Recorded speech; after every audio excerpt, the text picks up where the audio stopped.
Hello, everyone. I hope you're having a great day and welcome to Spar&Brawl. My name is Cam Kompani and I'm one half of your hosting duo. And as always, I'm joined by my friend, co host, and intellectual sparring partner, Sam Danishvar. Sam, how's it going today? And more importantly, what do you have for us this week? Hi, thanks for having me. This week was an interesting week, very historical week. It was anniversary of Iran-Iraq war, which ended about 20 years ago. So there was some interesting news relating to that came out. There was some development in Israeli-Arab world relationship, which was quite interesting, and some weird and funny stories from Russia and Israeli government which I hope we get to later on if we have the time. Well, I don't know what about you? What's up this week? Yeah, that sounds good. I have a few stories too, a few climate environmental stories, and then one of them which shows once again that the planet's climate and environmental issues are not related to the population, as a new Oxfam report, which we're going to get into, has shown that the richest 1% are responsible for more carbon emissions than the bottom 50%. Not only more, but in fact double. And then we're also going to talk about another fun story, kind of, which is about one of the hosts of The Hill's YouTube show called Rising. It's a great show, and one of the hosts is pretty much very anti weed. So, Sam, we're going to get into a bit trying to explain why that is, political ideology or what. But so, without further ado, Sam, please get us going with the first in depth story that we have for this week, which is the Iran Iraq War, which lasted for almost a decade, around 8 years in the 1980s. To be honest, this is not so much of a news story, but let's start. So, Iran and Iraq war was a very bloody and famous war in the 80s. Sometimes it's referred to as the first, Persian Gulf War, actually, because then you had the subsequent American wars against Iraq. It lasted for 8 years, and I believe they estimate 500,000 people were killed from each side. So extremely bloody compared to World War One in terms of it was very much a trench warfare, very slow progress being made on the borders by both sides. Iran-Iraq war was as I mentioned, very bloody war. Many people died in it, so there are a lot of issues regarding how it developed, what were the decisions taken, and such stuff. Recently, there was a release of a tape. There is a documentary on BBC Persia about it, and this tape is from a meeting in Sepah in Iranian uh, forces, Iranian paramilitary forces, which, to be honest, is not, in my view, is an accurate way to describe them because they are basically Iranian armed forces. They are not all of Iranian armed forces, but they do comprise a significant number of them. And the tape shows major disagreement because let me give this overview first. That during Iran-Iraq war, Iraq did a surprise attack on Iran. So, I mean, their tensions were high, very high at the border, but then there was a surprise attack on Iran. They managed to gain significant territory in Iran after 2 months. Few, they took over major cities in the southern region of Iran, in the oil-rich region of Iran, in the Arab-populated region of Iran. But Iranian army and Sepah managed to take back all these lands, all of them within the next 2 years. So within the next 2 years, Iran freed. There is a famous city in Iran, Khorramshahr, which literally means a city of joy, and they freed that after 2 years.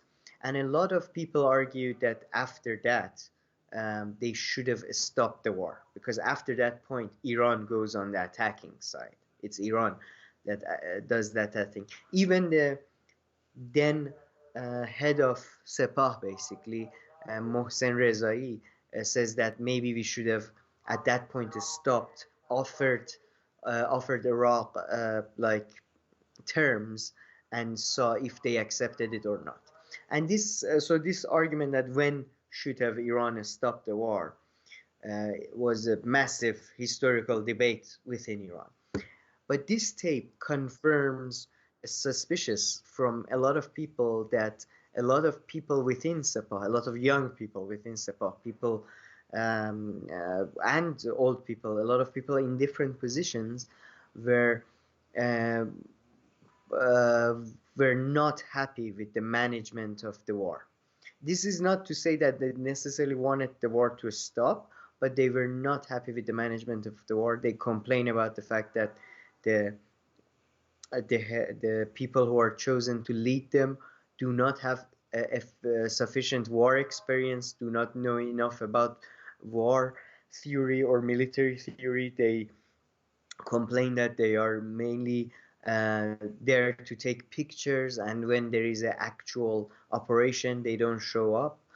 And it was fascinating to see that, even then there were people within the Sepah, within the Iranian paramilitary forces, that wanted the war to be managed better and the war to be perhaps maybe even uh, to end sooner than it did. This meeting is from 1363 Iranian calendar, which basically means it's 5 years, 4 years before the end of the war. So 1984, I think. Yeah, I'm not sure because I don't remember the exact month, so I don't know the exact um, Gregorian calendar. But yeah, it's a fascinating tape, and BBC did it. I think the tape itself actually came out a few years ago, if I'm not mistaken, and then BBC did this documentary. The whole tape is 2 hours and something long, but the BBC documentary is shorter. It's not a bad documentary. I do think it's somewhat one-sided because they don't. I mean, they don't take a look at the wider political implications for the regime. Yeah, okay, sorry. So before we get into that, I was going to ask you a few questions about that. But so the tape itself is pretty much from the early period of the war, and their discussions about, hey, this is an opportunity to maybe just, put an end to this war since No, we've no, no, no, no. The meeting is about they are introducing or swearing in a new commander of Tehran area, I think, central area of Iran. And the no the problems they have, and they are very it's a very open debate with the like it's the commander of the all Sepah, all paramilitary forces, and the soldiers they shout and they ask questions about their main issue is the quality of the commanders. They think the commanders, and they believe there is a slow coup d'etat within the Sepah of a certain ideology that whenever and whoever criticizes that ideology gets marginalized. So that's their issue mainly, not the end of the war. Yeah, sorry, that was just, you were just talking about how there was such an opportunity at the beginning, but it had nothing to do with this tape. Well, the thing is, the argument from a lot of people is that to continue the marginalization of these people within the Sepah and all that, to continue that, the war had to be continued. That's the argument. You see that the Islamic Republic, and I do think there is truth to that. To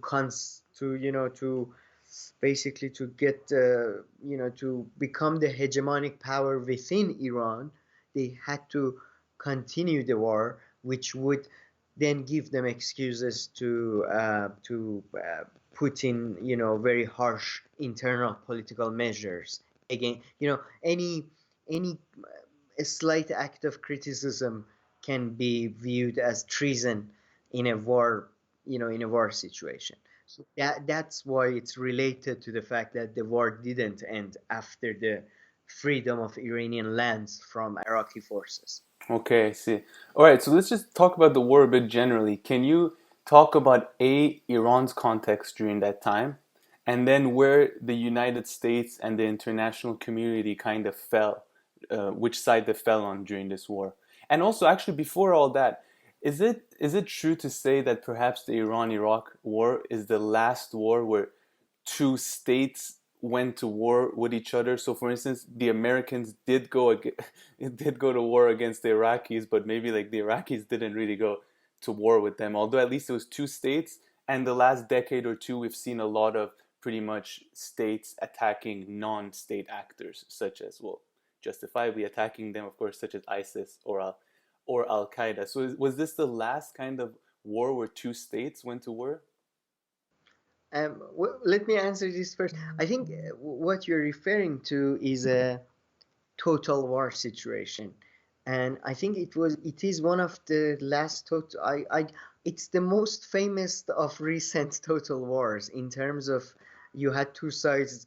You know, it again, as I said, like First World War or Second World War to an extent, in terms of trenches and very long war. And you know, Ukraine and Russia, I believe, technically went to war over eastern Ukraine and all that, but that's like local forces propped up by this.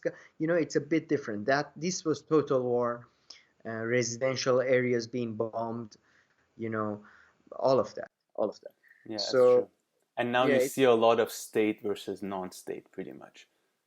yeah, a Since lot of nowadays, yeah, civil wars are more in, it's a fad, I guess. But that too. yeah, Okay, so but yeah, so now tell us a little bit about Iran's context during that time and where the international community, including the US, fell in this war, who they sided with. that's I mean, I think we'll hopefully we'll do a show just about Iran-Iraq war, and it's all of that because it's a very complex and very long war, right? But at the beginning, at least, that's another thing I wanted to discuss because recently there are tapes also from Saddam, like from Saddam's vault, that's been released and translated, and researchers have found some interesting things in them as well. But Iran just had its revolution in 1979, and Iran was in disarray because the army was being purged basically by the revolutionary forces. The country was in disarray because there were um, there were local uh, separatist movements, or autonomous movements, Kurdish, Arab, right at our right at Iranian border. So Iran was in disarray, and but before that, about I think in 1975, Iranian government, Shah, had signed a treaty with Iraq, Algeria agreement, if I'm not mistaken, that was much more favorable to Iran from Iraq's point of view, right? Like they believed they deserved more concessions in that deal. And interestingly, that's where it gets interesting. The tapes show that right after the revolution, Saddam, at that time, at least in his cabinet meetings, was saying that he wanted a unified and a stable Iran, um, which is very interesting. But within 2 months after that, he does tell again in his meeting. He starts saying that no, we have to support the separatist movements, and we have to get our rights back. The rights we had to give up in the Algeria agreement because we didn't have enough weapons at that time. We didn't have any choice at that time. So within a couple of months, clearly he changes his mind about what he wants. He becomes more ambitious. This is partially perhaps due to the fact that less than a year before that, Egypt had recognized Israel, and Egypt, which up until that point was viewed as the leader of the Arab world, especially militarily, now was a sort of a pariah within the Arab world. So Saddam saw this as his biggest opportunity to become the leader of the Arab world, especially militarily. And Interesting. yeah, yeah, and you have to remember that for Arabs, there is not that much difference between the Iranian regions that are Arab populated and Palestine. To them, all of these are occupied lands. I mean, uh, uh, people tend to focus on Palestine, but for Arabs, for a lot of Arabs, it's not just Palestine. They see a lot of other places as occupied land as well. It's kind of like Indians. A lot of people think when Indian people talk about foreign powers, they just talk about Europeans. No, in India, when they talk about foreign powers, they very much have Turks and Islamic monarchies in mind as well. There is because the history of imperialism is much older than just European imperialism. So I believe Iran was in this array. Saddam saw a very big opportunity to improve his access to Persian Gulf, improve his position within the Arab world, and he took it.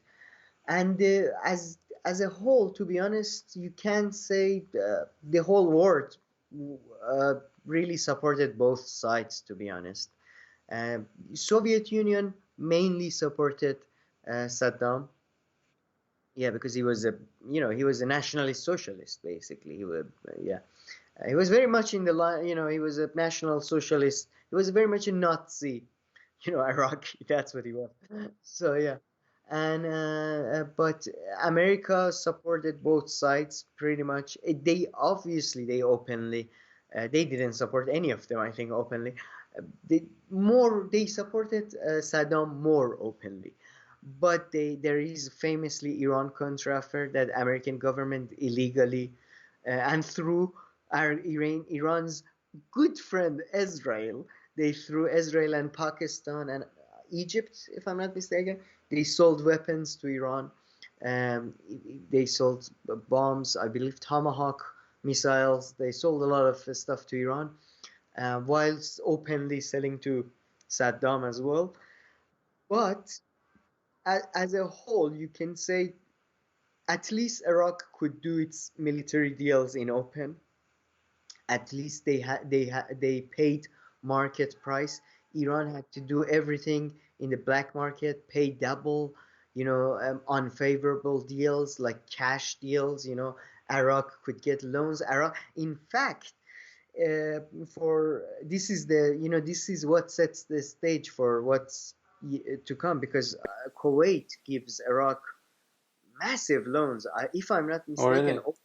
yeah, over Kuwait. And by the way, this is again at some point during the Iran. That's why it's a very complex war. At some point during Iran Iraq war, I believe Saudis offered to pay for Iran damages to Iran, but Iran doesn't accept that, if I'm not mistaken, because they didn't want the war to continue, because at that point Iraq was on the defensive, Mm-hmm. at that point. So they And didn't want Iraq to lose territory to Iran yeah, or basically, lose, yeah. yeah. And but by the way, Iran probably would have won the war if Americans didn't provide satellite images, and basically they would tell Iraqis whenever Iran wanted to make an attack. Yeah. So that weakened Iran a lot. Like that's why that's another reason why, like, Iranians could see victory, but they couldn't reach it, so to speak.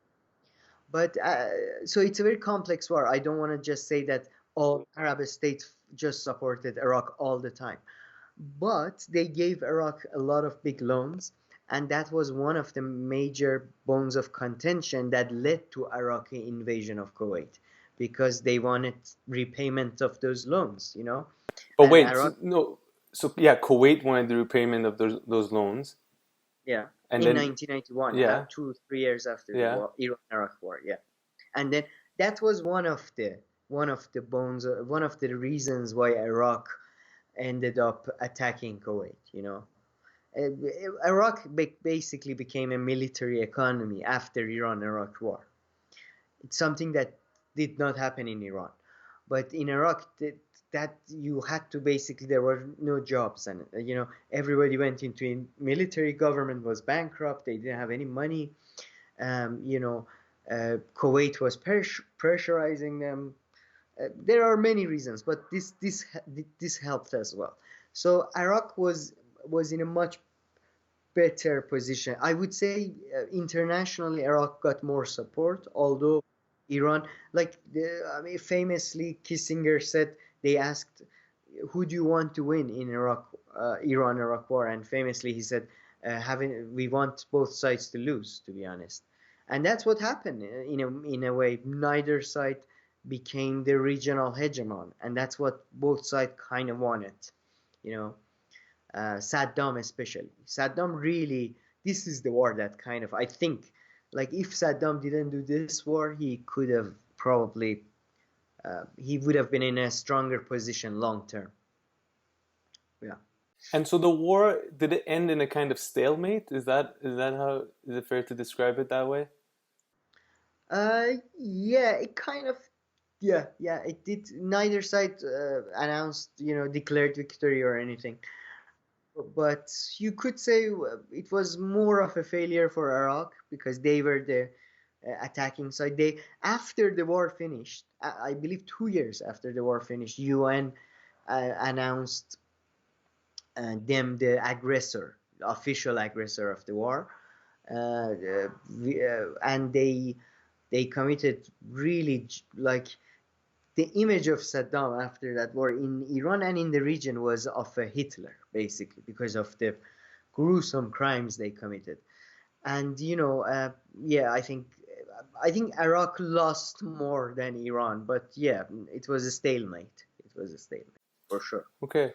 So now going back to kind of the news part of this story, which is, let's see if this time I got it right, which the tape kind of shows that how they were within the Sepad and there were these kind of debates, at least this shows this debate where they weren't sure about some of the strategies and tactics of the commanders. Did I kind of get Yeah, it right? Yeah. So mainly not even strategies and the mainly quality of the commanders. quality Just competence. they all seem to be pointing out that they all come from a certain ideological group Mm-hmm. that uh, have their own political goals that are not, and quality of commanders and winning the war may not be the paramount of those goals. Okay. And then this BBC documentary aired this week or last week or recently? Oh, I believe they re-aired it. Okay. They showed it again this week because it was the anniversary of Iran-Iraq Ah, war. But I true. think And so I has think there like been, sorry. So it's have, it's couple of years old. Couple of okay. years.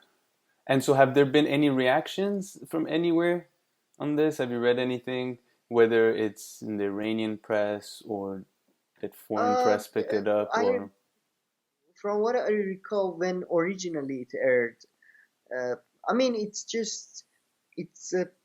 from the public. The reaction I got, at least, was the one that was of a sigh, as in, like, yeah, people are very, the 6 years.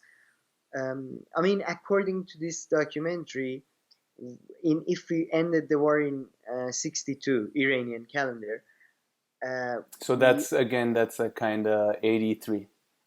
yeah, kind of 80. It would we would at if we end like at that point, Iraqis would still occupy about 1,000 meters of our land, right? It's not like nothing, but 1,000 meters, right? But if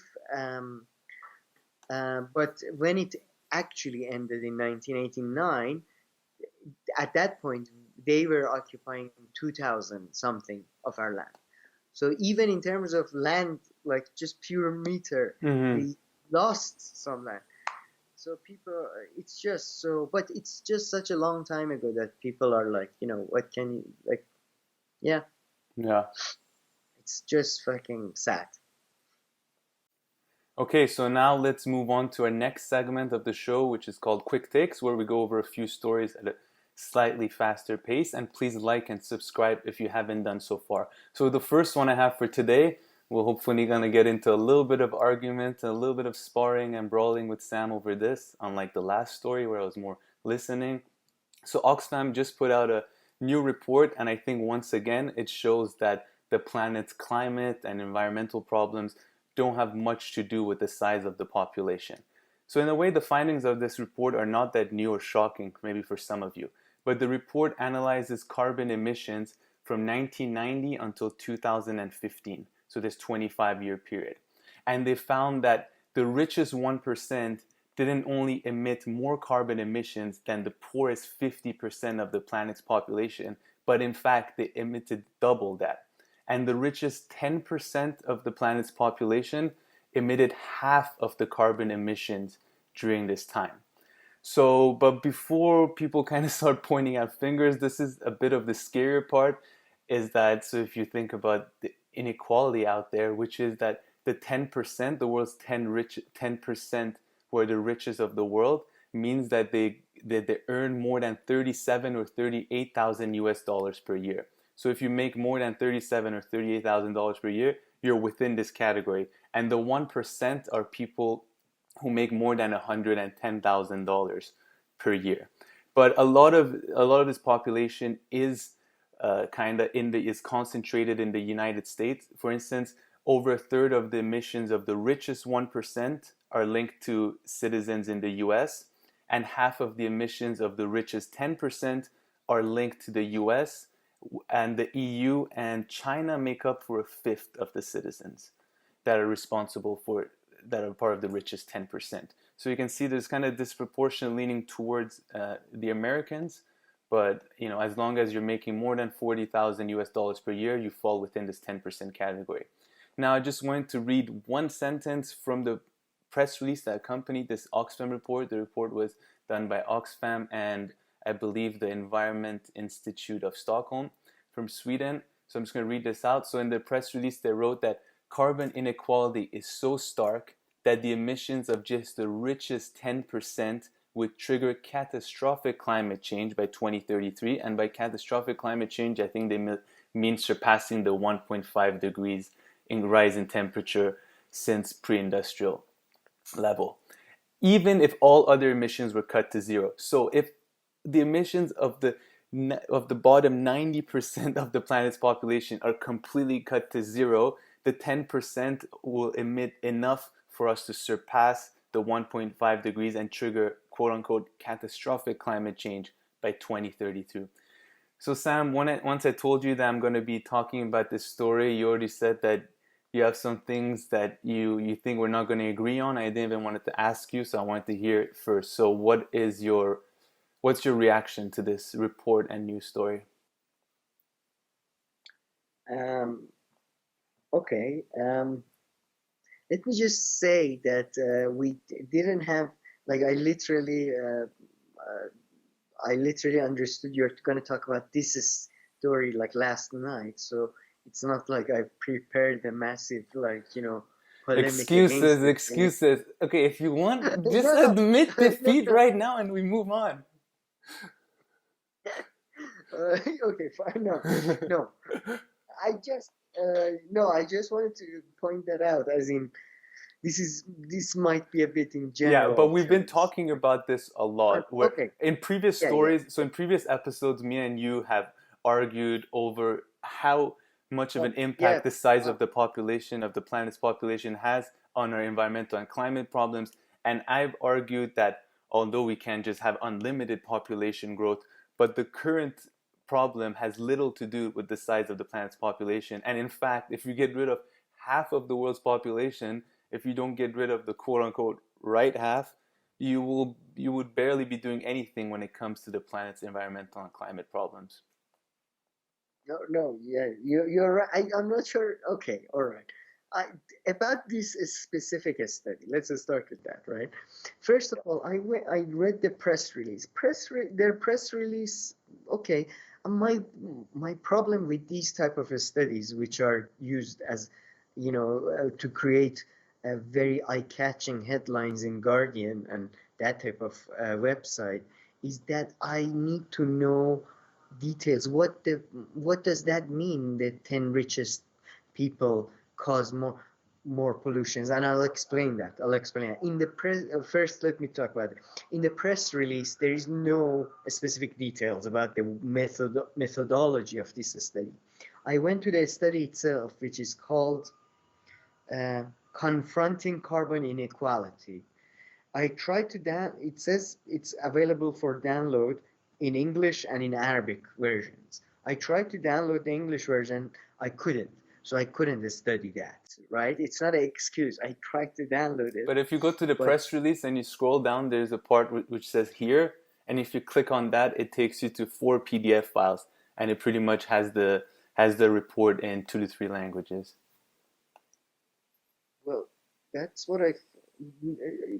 There is a notes to editors download and download Confronting Carbon Inequality and Yeah. the full research report, and I click on that and it doesn't take me there. Maybe there are other links.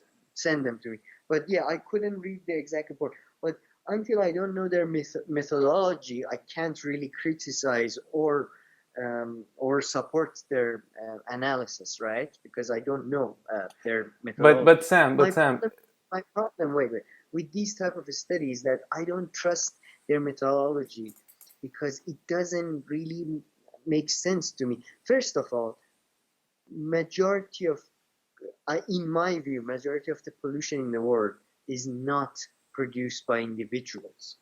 It's produced by systems. By systems, I mean corporations, governments, whatever, what structures, right? Organizations, whatever, right? And I've always hated these bullshit arguments. If uh, uh, what was it? Don't leave the tap water open when brushing your teeth. You can save whole of Ghana, or I don't know, something bullshit like that. Because these are not like it's agriculture, and it's livestock farming, it's it's exploration in the Gulf. These are the things that are using up most of the resources. These are the things that are causing most of the pollution. So blaming a certain group, whatever, because they're rich or poor or whatever they are, in my view, is stupid. And I don't know how do you even calculate that. Like what they followed around as, I don't know, they had a sample size of rich people and they saw what kind of cars they drive. I don't know. I literally don't understand how this. I really need to know their methodology, right? yeah. How do you separate like Jeff Bezos? If you take Amazon, although Amazon is a digital company with little footprint. I don't know, No, they have Boeing. huge digital stuff have a huge footprint. I mean, all this data is Sure, not just no, stored I in meant thin. some, like, let's say Boeing, Yeah. right? The Boeing produces, I'm sure, a huge amount of pollution, right? And else, right? I imagine. I don't know. It's just the example top of my head, right? So does that is that counted for, like, shareholders are responsible for that, or is the CEO responsible for that? Are the factory workers on the line responsible for that? Is the government who doesn't regulate this industry? That's what I mean. These type of studies are really, in my view, are the original clickbait. Even before the internet and clickbait was around. Just bullshit, doesn't really help us understand anything or really do anything. Just blame a certain group of people. Oh, they are responsible and we should do something about that. But okay, I Sam, but okay. I mean, a few things. First, you gave that tap water example and stuff, and that one I agree, but that's separate anyway. And let's talk about carbon emissions. So the first thing you're talking about is the methodology, right? So just the defense of the methodology, I'll say this. I mean, the methodology used in these quantitative studies, even if I looked into them properly, I wouldn't be able to understand too much. However, the findings of this study, of this report, align very much with previous ones. And I haven't seen any group of scientists, researchers come out and make any criticisms regarding the methodologies used in these reports, right? And then you're right, it's actually interesting. So I don't know how they distinguish from or for instance, the Boeing example that you gave. I guess they would, a lot of those carbon emissions, they would assign it to the people who are traveling. So give it to them, right? I'm not sure exactly how they do about it, but I People, mean, sorry, people who are who are traveling, I guess, who use airplanes, right? So I guess for like once the airplane is in the air, all those emissions are wait, attributed to the specific person. wait. Then okay, what about, for example, meat industry produces more carbon So emission those than go to yeah. So and those than all transportation, right? And meat eating is more, for example, commonly done in Middle East, a poorer region than Europe. no, that's It's that's not true. I mean, the richer you become, the more meat you eat because it is a more expensive source of food. yeah, sure, all Yeah. right, but So the I think trend those emissions. So Europe, I mean, I don't no, want to guess about the no, methodology, but no, I assume that those emissions that you're talking about, the emissions made by the agriculture industry, those will be attributed to the people who are consuming those foods. okay, then how okay, then if who's more responsible, the person who buys a factory farmed meat or the person who produced it? Who's the responsible party for the carbon emission there? I think all of them, including the consumers who eat the cows and the pigs and the chickens. Exactly. So I don't know how you would get to a situation when 1% of the population is responsible for And about that's about, because that about 1%, 70. yeah, the 1% of the planet's population emitted more carbon emissions than the poorest 50%. And that's so you're saying that that doesn't make sense to you, but I mean that's the that's the finding that the report found. No, I And know, but by finding based on how, like so okay, so it, your only problem with this is the methodology. So if we put the methodology aside, so if you accept for a second that the methodology is as good as it could possibly get, right? Do you have any other problems with such no, a finding? it's deeper than probably methodology. It's a bit of a, to not to sound too like, academic or anything, but it's a bit of an epistemological problem or ontological. I don't think you cannot categorize how. Maybe I'm wrong. Maybe they, when I read the methodology, I find out they found a great way of categorizing But they're not the first responsibility. one of doing this. These reports and these studies have I been know, coming out forever. It's not like they're the first people who found this out. That's why I mentioned that these findings are not shocking because pretty much every year these reports come out with very similar numbers and figures. majority of majority of these reports, in my view, are scientifically questionable at best. I mean, look, don't like I'm some like Clash of Civilization. Yeah. Yeah, that with all its problem, that was published by a journal, and in my view, that is one of the most childish things. It's kind of like a child going, "These guys are like somebody who But really was like that a risk." scientific study by the way, or was it just like a Yeah, it's what is social. it? Yeah, it was Yeah. published by a Yeah, journal. no, not all studies are perfect, but I'm saying Sure, this yeah. problem would be with a whole scientific area of research. I mean, they all find similar findings, and I haven't heard too many people I don't. complaining I about don't the want to. methodologies. I don't want to do a blanket. I am doing a blanket sort of rejection of studies I haven't read even, but the ones I've so far read always had that problem for me. For me, again, that's just my view that it's very difficult, and I haven't come across studies that really show me how this group is responsible for that and that group is, there is a, I need to see causation, and I need to see the calculation done to to prove that causation and to prove that this group is more Well, I'm responsible. sure that's available in the report, but Yeah, again, I would that's doubt you would what even I be haven't. able. But I would doubt you would be even able to understand too much their methodology because I'm assuming this is advanced quantitative methodology. So you kind of need to have a little bit of a good grasp of such methodologies to really understand. I You, mean, you, again, I don't want to. You're making you. I'm sounding very douchebaggy today, but yeah, I think I can. I can. I don't. It's not that difficult. I think even in sociology, which is not as pompous a subject as finance, for example, in sociology also they come up with jargons and that type of shit to make it sound more complicated than it is. Usually, I think it's even somebody not that familiar with social sciences can understand. I'm not talking about the mathematical side of things when they go into model making. I have problems there, but I need to know their. I need to know what they mean by richest 1%. I mean, it's the richest 1% are How do people you can who make is more that than 100,000 per year. no, no. But how do you can like for example a lot of Arab sheikhs are their wealth is basically nobody knows, they are do we count the assets, do we is it just about liquidity, is it just about money, is it about the number of houses for based on some But I calculations think they make like all studies, I think they make so they know, for instance, that more or less this portion of the population, right?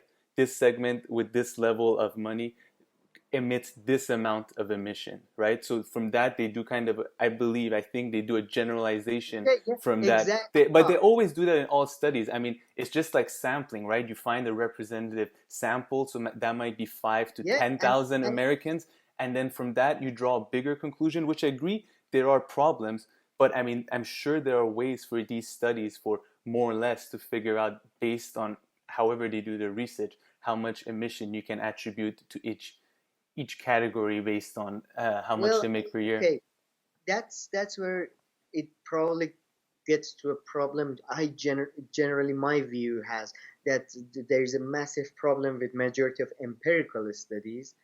I assume, I don't know, this will be a highly empirical and quantitative study, that for example if they've done that, there is a huge, for example if they take a sample of rich people from Europe or from America or from the Western world or from anywhere, there are huge problems of it may not be representative of Yeah. other things or many other issues with the, again, my problem is I don't generally trust these. I generally don't trust most studies, but I don't trust these type of studies especially.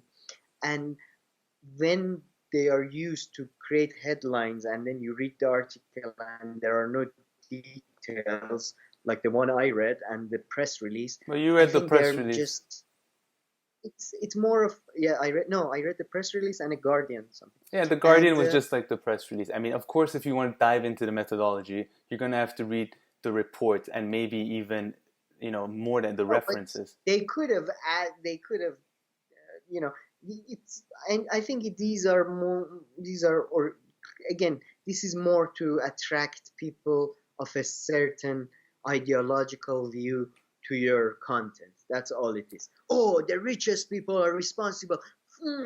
Oh, the But listen, poor. if the methodology and stuff, it's not about feel bad about the poor people. And like I said, the 10%, the richest 10% of the planet is anyone who makes more than 40,000 US Yeah, dollars per year. That's pretty much oh, that's like great. just above minimum wage in the US.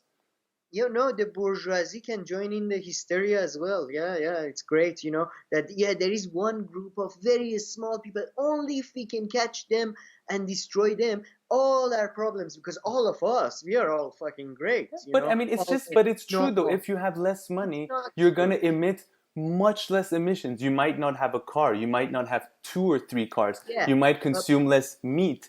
You might not have 2 or 3 houses. The way you heat your house will be different.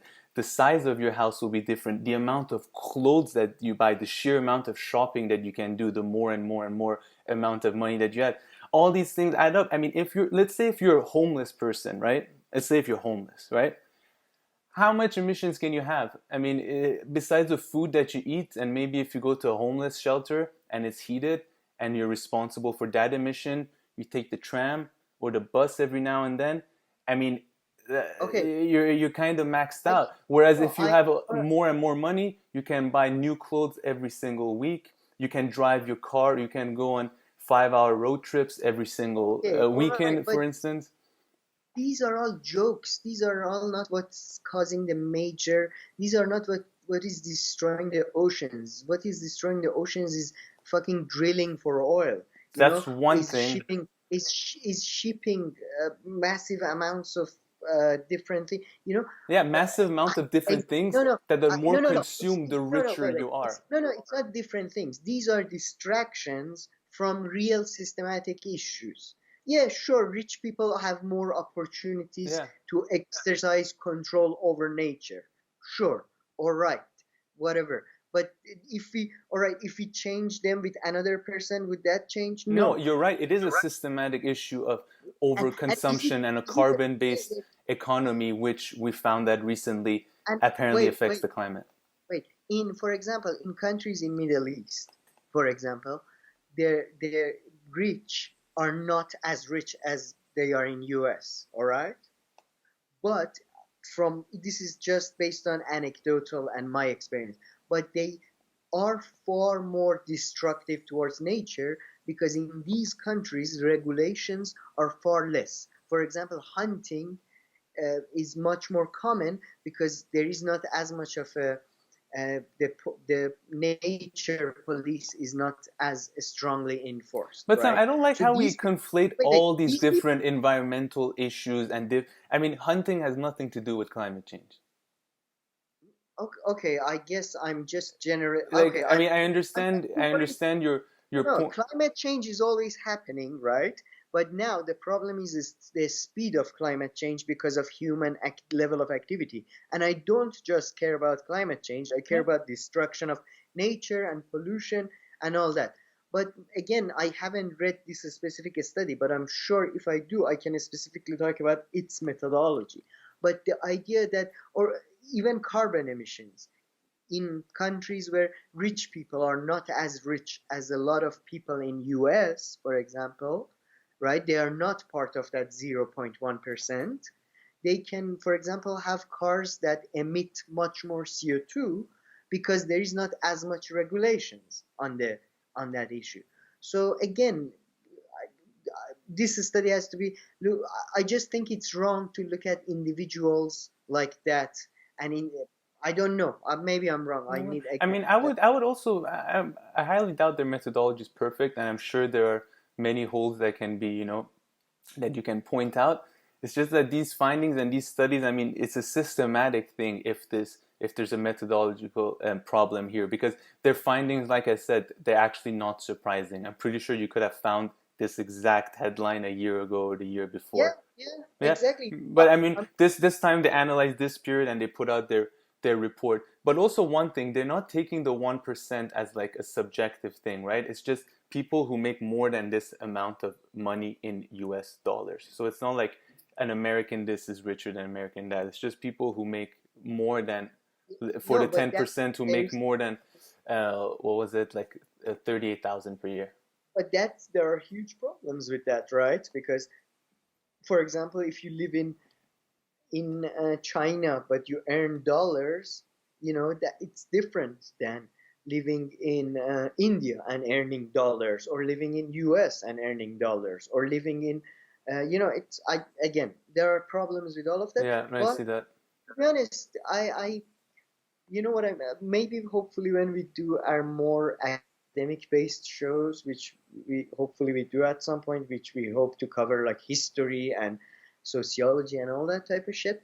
um my I generally there are major debates within academia For sure. about positivism and empiricism, and I'm not an empiricist and I'm not a positivist, and I always had problems with these type of things, and I know I'm a bit of a sort of a nagging Nelly or whatever. So I do find these things Yeah. annoying and all that. But yeah, so Mhm. hopefully it may be more issue of the way our outlook rather than Yeah. our But Okay. I like to point out though I am very pro in I think the way to tackle environmental issues is to bring very strong governmental regulations, as including population control, as well as many other things. But I think that should be part of the Yeah. solution, But not yeah, that to a, that's all of the to a certain solution. extent, but if we just forget about the methodology for a second and we assume that this is true, it just shows that let's say if you add another 1 billion of people to this planet, but they're part of the poorest and poorest, their CO2 emissions will be nothing, it will be negligible, so it might not even have an effect.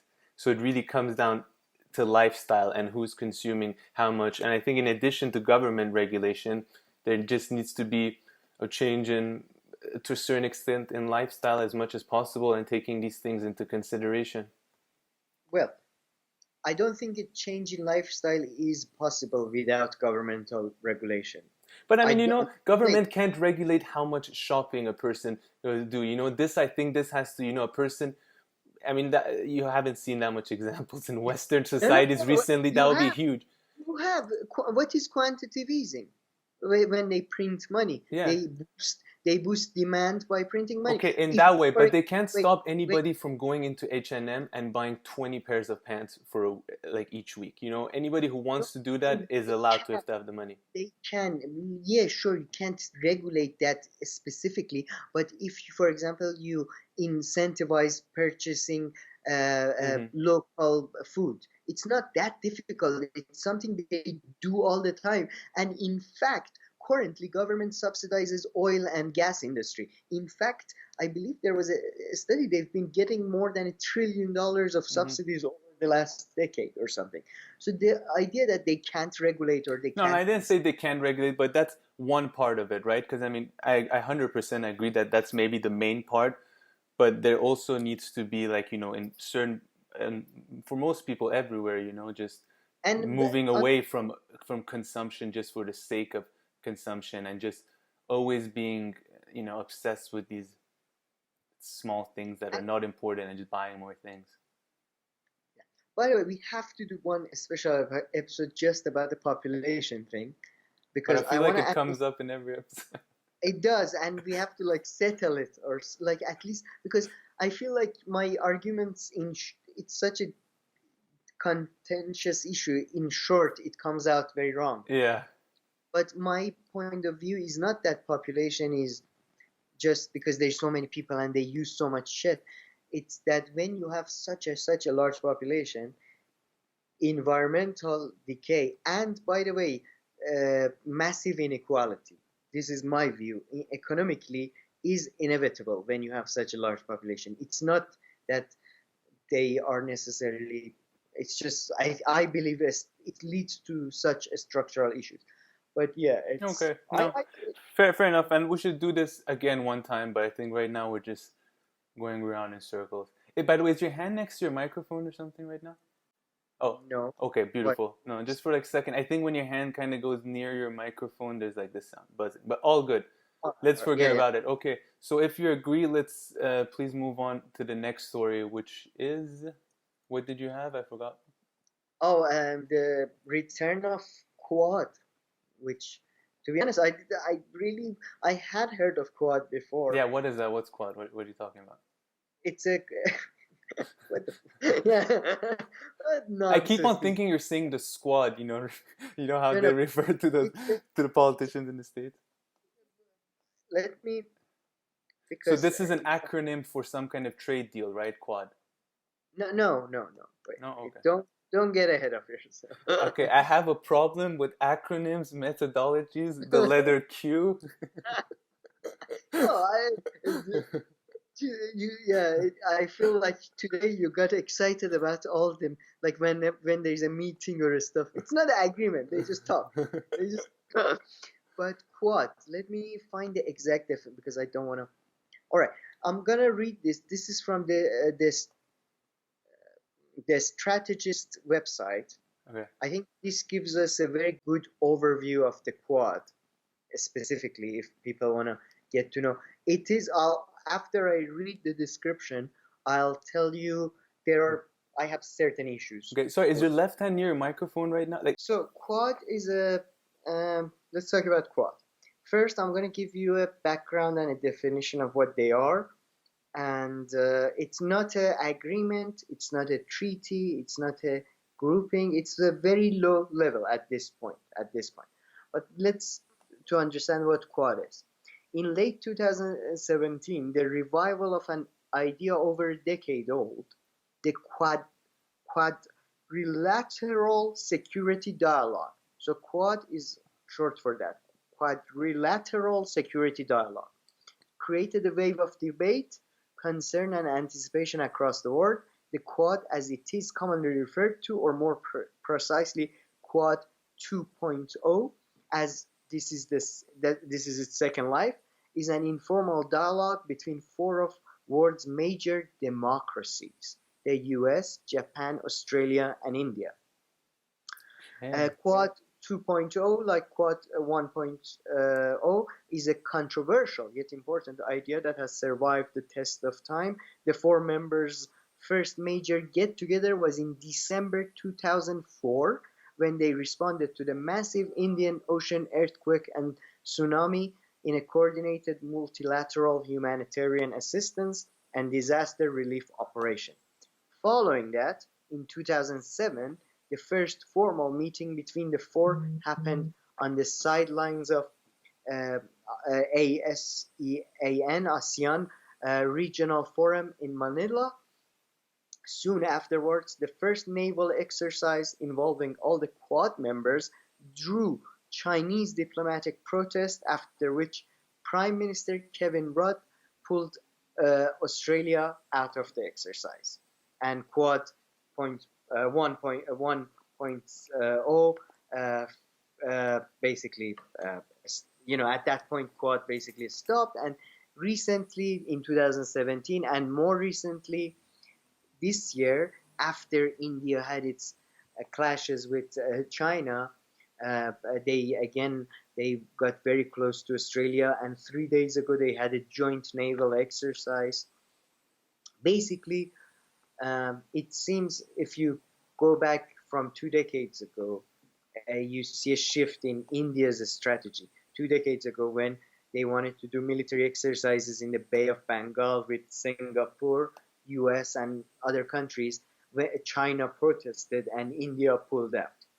But since India has become far more assertive and nationalistic, they have joined in military exercises with other countries in Indian Ocean, with US and Japan. And now they are pulling Australia back in. Australia actually is an interesting case as well, because Australia is increasingly becoming assertive towards China as well. And that seems to be largely because of the pressure from the US. This is supposed to be some kind of military alliance then between the four countries? So far, it's a dialogue. It's officially a dialogue. It's not even a forum. But under Quad 1, you're saying that they actually did do some concrete actions together, the four of them. It seems the first thing they did was a humanitarian coordinated response. And then, in 2007, they tried to do a joint military exercise, which Australia did not participate in. Because of China. And now, because China protested, and because Australia, I believe Australia is, I think their second biggest export market is China. I mean, one of the reasons why Australia didn't suffer as much as a lot of places following 2008 stock market crash was the fact that they export a lot of commodities to China. And China plays a huge role, but they are increasingly, partially US is forcing them, partially it's internal forces, pushing them towards a more assertive foreign policy. And it's quite interesting. It was interesting because I think it fit in with the theme of a lot of our episodes, that you see US slowly retreating, and while regional powers are now looking to form regional alliances to stop the expansion. Like US is retreating, China is expanding, and regional organizations or regional groupings are being formed to basically as a way to fill in the vacuum and stop China. And it seems interesting that China, India, and Japan, because China, India, and Japan, you mean? No, India, Japan, and Australia. Sorry. India, Japan, and Australia it's interesting that they all need basically somebody if US doesn't support them. And Japan was very disappointed when the Trans-Pacific deal, when Trump Yeah. threw that out. That was one of Shinzo Abe's like legacy issues, and now he's gone, by the way. So yeah, it's a massive. I mean, there is not much detail for me to Yeah, share. no, but very Massive, interesting. yeah, it's a massive geopolitical development, I think. Yeah, that's very interesting. So do you think that the US kind of is trying to? So I guess we're talking about the same thing when it was about the Israel's deal with UAE and then Bahrain. So they kind of want to have And less of a direct presence, you think, in these kind of places, but still make sure that they have the right countries in place so they don't necessarily lose to either, well, let's say Iran in the Middle East or to China when it comes to the Pacific area I and think that globally, which I I understand. think sure that's true. That's definitely true. But I think more than that, countries around the world are sensing that US either does not want to be or does not have the capabilities to be the hegemon, or they're basically basically The police, like they like to say, the yeah, police of the world. they're police or they're mercenary, Yeah. so to speak, you know. So they need to form other alliances, Mm-hmm. that's what, because when in the Pacific region, the that's a fact. When if America pulls out, China will dominate, or in Middle East, if America pulls out, uh, Turkey and Iran do have a much better chance of dominating the Arab world, without external help. At the moment, all Mm-hmm. of the change. So, yeah, I think more what you're saying is regional. People are getting a bit worried and they're looking for to diversify their sources of security. Very interesting.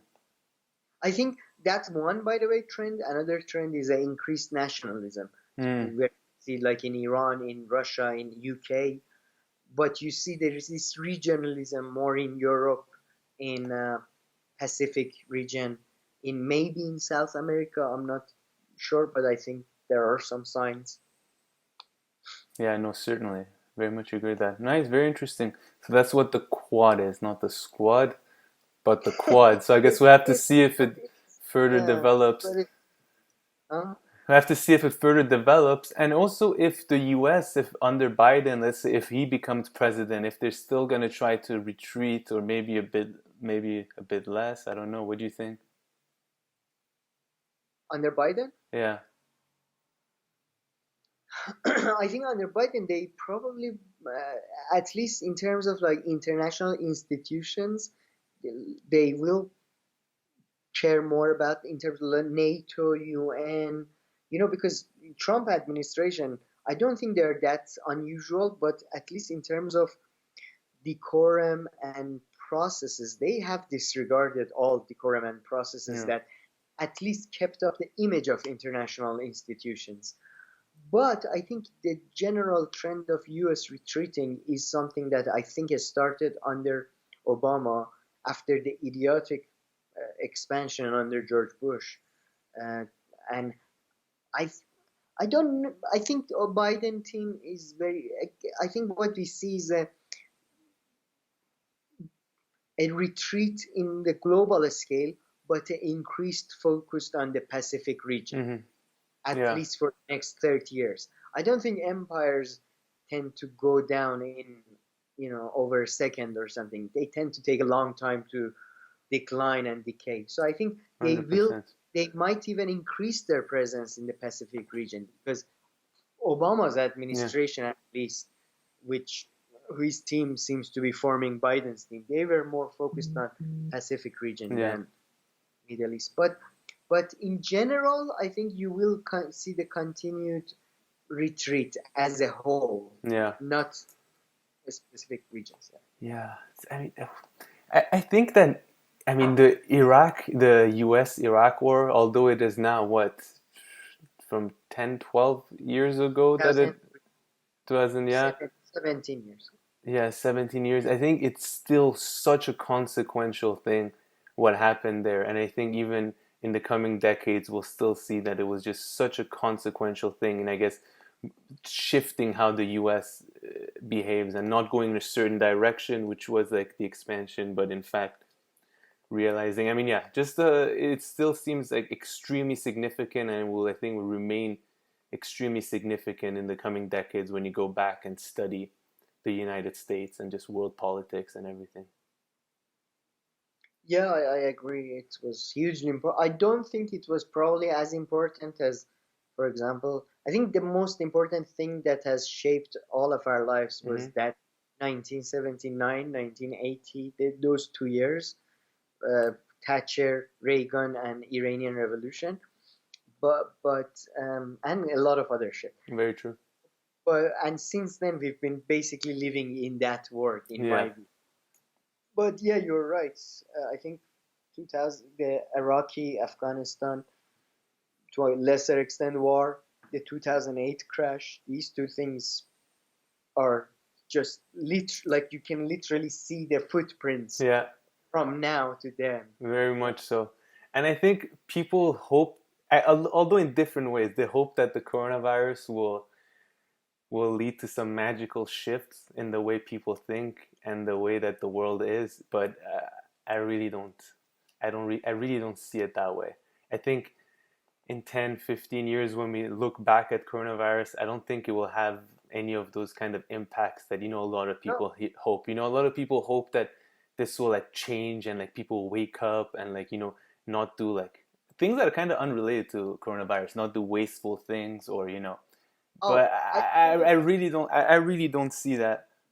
I do think coronavirus, and it's, in my view, the hysterical response of the global community, in proportion, in disproportionate, in my view, was we will see a great transformation in workplace. That's one, Even and that's that. huge. And second, we see a great transformation. Like, I do think it will help fuel nationalism and isolationism at a global scale. For example, I think in the UK, at least that's the media narrative that I see, that it's like the Brexit has been reduced to a, to an ancillary issue, because, and the argument for sort of global war and all that is, it doesn't help those arguments. It does help arguments for more restrictions, for more stuff like that. So I do think it's a very transformative and important event.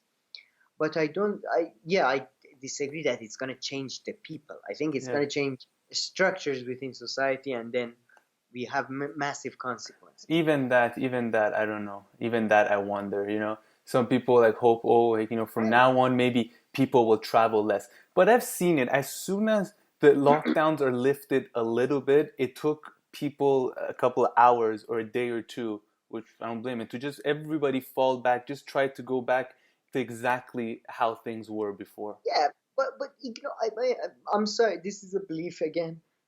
My ideas, in short, they come out very bad. Anyway, but if people don't matter, people really do not matter. What you have to pay attention is the fact that digital companies have uh, basically been earning twice, Yeah. 3 times, 4 times as much as they used to. Uh, all the capital in the markets are gravitating towards digital companies and towards make changing workplace. So there are clear winners out of this. I think Dylan Rattigan, who was, I believe, a MSNBC or CNBC host, he does great analysis of the economics of corona, and he has a podcast which I really recommend everybody listens to. But I think those shifts are the big, are the important Yeah, I things. agree. But even those, I wonder how huge they Oh, will be. I think I don't think it was a game changer, but I do think it accelerated existing trends and existng uh, Trends of digitalization, you mean? Hmm. digitalization, and yeah, and workplace environment. Because now, soon they be able to tell people, it's gonna, if people have seen Black Mirror, but soon you can basically, uh, you have a box, and in that box you live, you work, you don't go out, you eat, Yeah. they capture it with a drone. Yeah, to a certain extent. But do you also think, but one other thing that you're talking about, which was quite interesting, is that the coronavirus lends itself to kind of isolationist arguments, right, in the political scene? Yeah, I think so. I think It adds some support there, that is true. that maybe it will affect the mental. Even people like myself, like I would be for a more restrict, let's say, uh, monitoring of people's health from now on when they come into a country. I don't know, like maybe without, obviously without infringing on someone's Yeah. privacy or anything, but it just makes you think about these issues. It adds a factor that was not on people's um, agenda.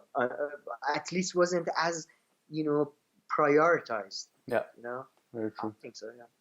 Okay, all right. Very interesting. So we'll move on to our next story. I got a very small story here. I don't think we're going to get into anything major, but again, it's on climate change and environment in a way, which is that the governor of California has banned the sale of new gasoline cars starting 2035. So pretty much starting 2035, you will not be able to sell, I guess, a brand new car that is powered by oil, by gas.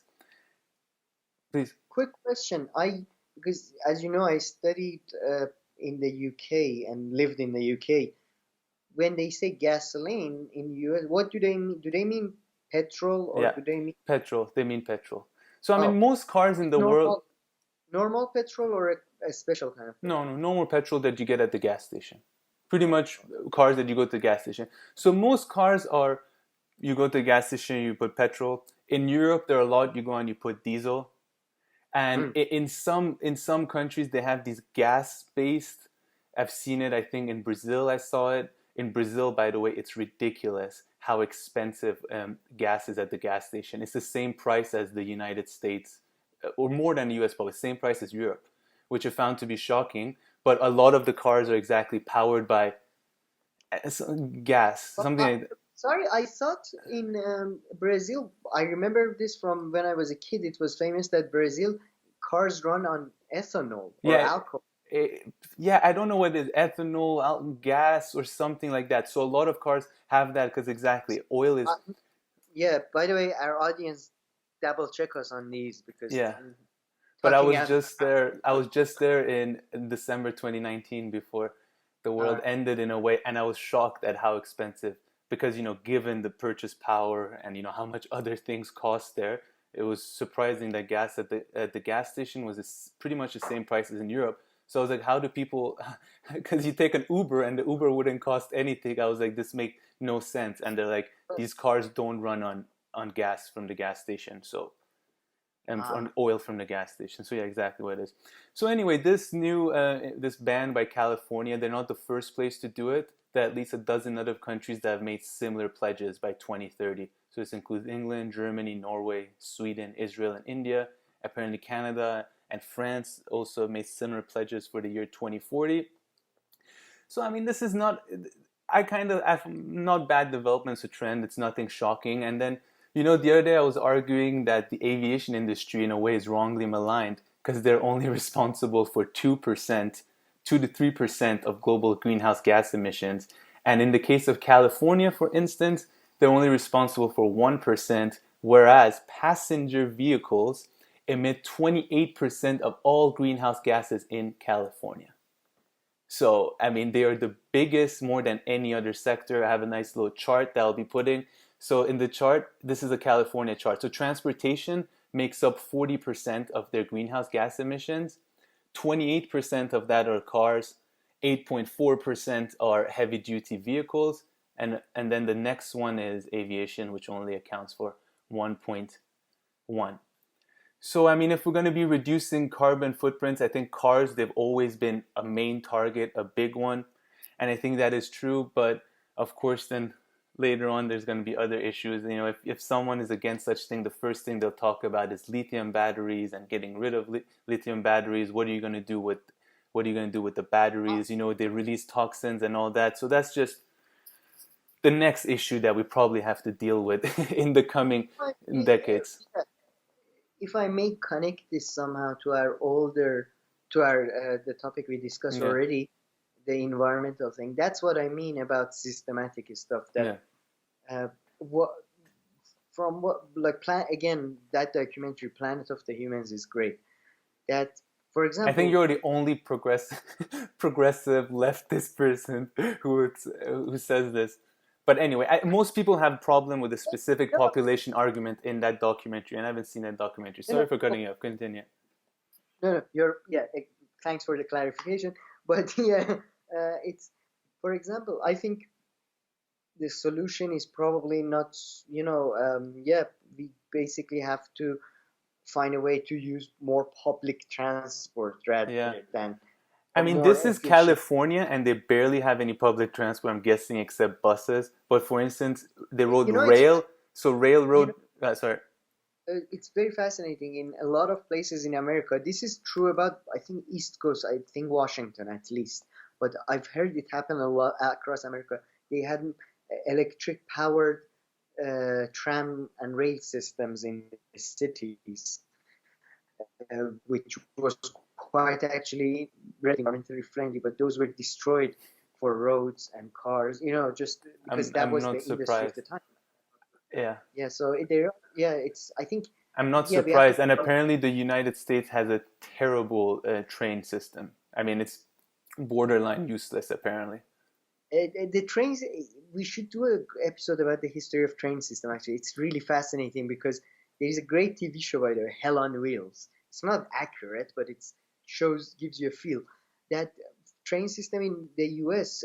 When you look at it, it doesn't make much sense. It doesn't go like the shortest route, which is direct. It tends to go like that, like a lot of weird turns. It's because they would get more money from the government, the private companies that were building the train. This way, they could get more money from the government. And it was a massive corruption case. And a famous American writer, I think Ambrose Bierce, was involved. It's fascinating. But yeah, you're right. The train system, because of the corruption, it's really weird. Yeah. It doesn't make No, sense. that's very interesting. But yeah, so California said that they're going to ban, and I mean, the hope is, from the point of view of environmentalists, is that other states will follow suit.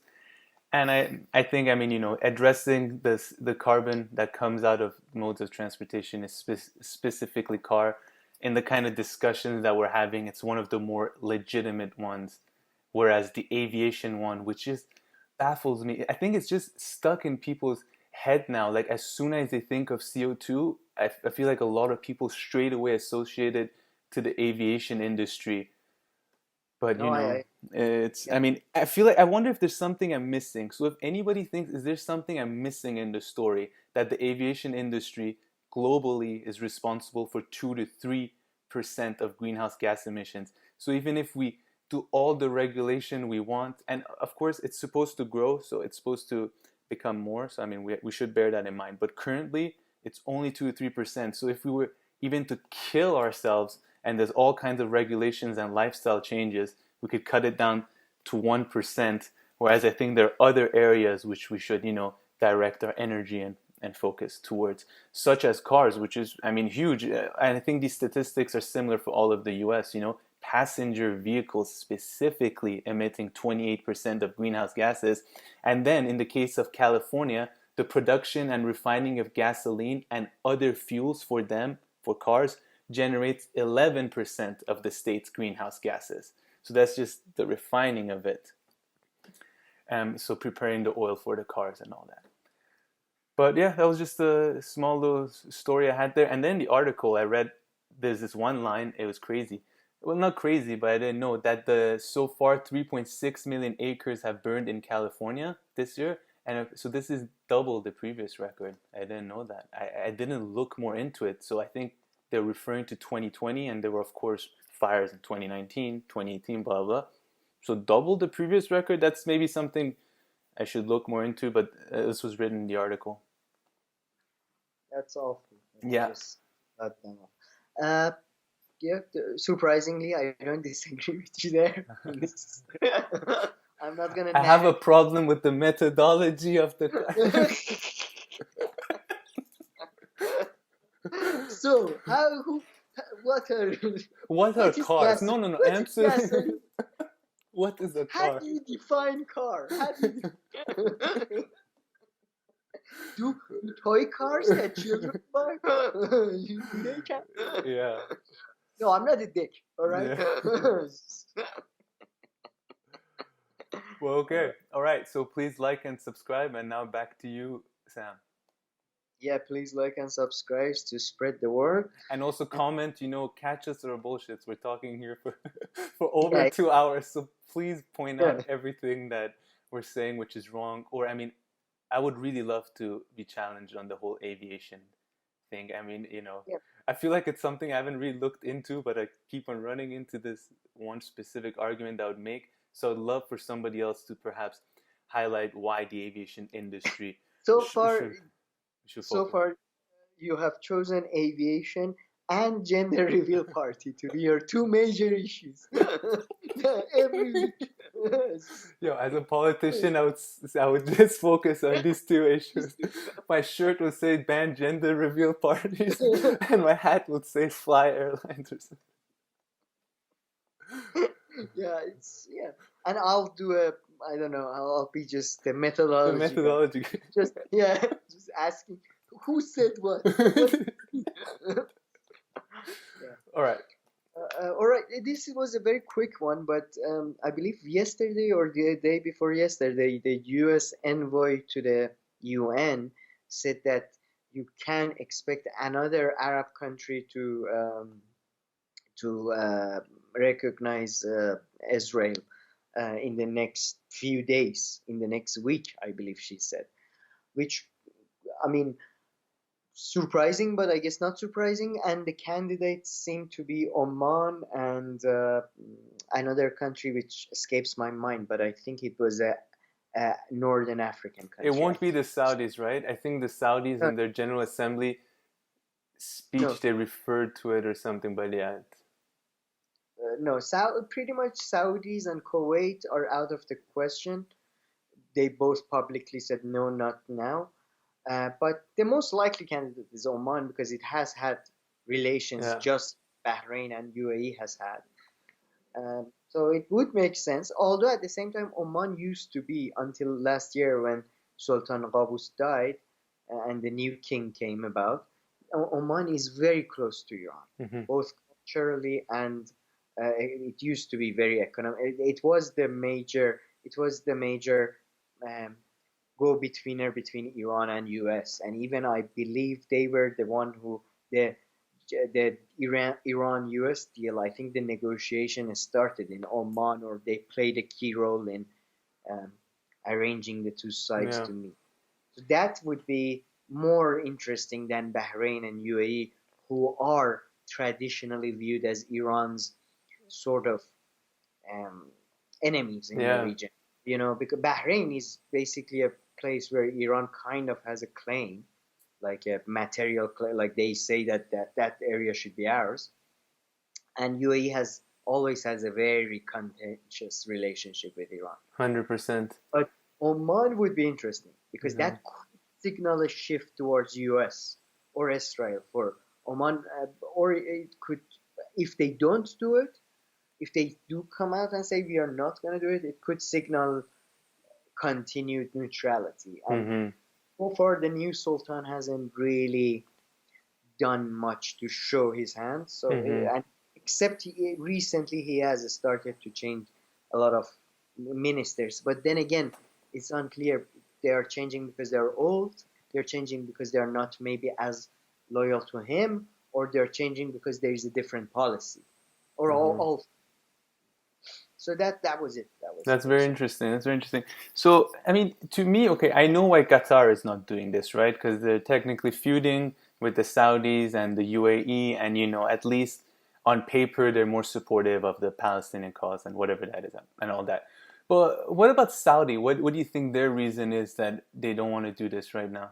They don't want to normalize or officialize their relation with Yeah, Israel? I think there are two reasons. One is the fact that they do see themselves as the leader of the Arab world, so they don't wanna. They are the last, as in, they should be the last to like. In a way, they see themselves as the highest, uh, the most prestigious of all of them.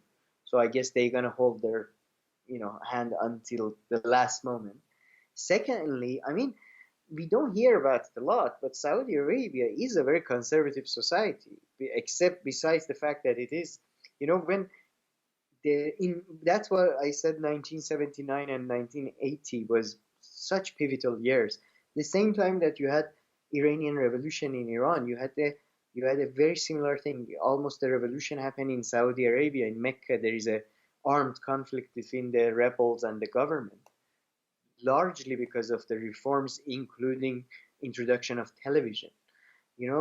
So Saudi government is very worried about internal dissent, and there are conservative groups that, I mean, Bin Laden. The reason why Bin Laden became he was a fanatic and a madman in my view always, but the reason why he took out arms was because Saudi Arabia allowed U.S. military to be stationed in U.S. during uh, Iraqi-Kuwait war. So that was the specific reason that he took up arms in Afghanistan. So, there are, I'm sure there are internal factions that are very much anti-Israel. I'm pretty sure they may be even anti-Semitic, and just have a problem with Jewish people as a whole. I mean, this is a country that does not allow non-Muslims to enter one of its cities. Can you imagine? Like Mecca, you cannot. I believe you had the Pope or some bishop entered recently, but as a rule, non-Muslims cannot enter Mecca.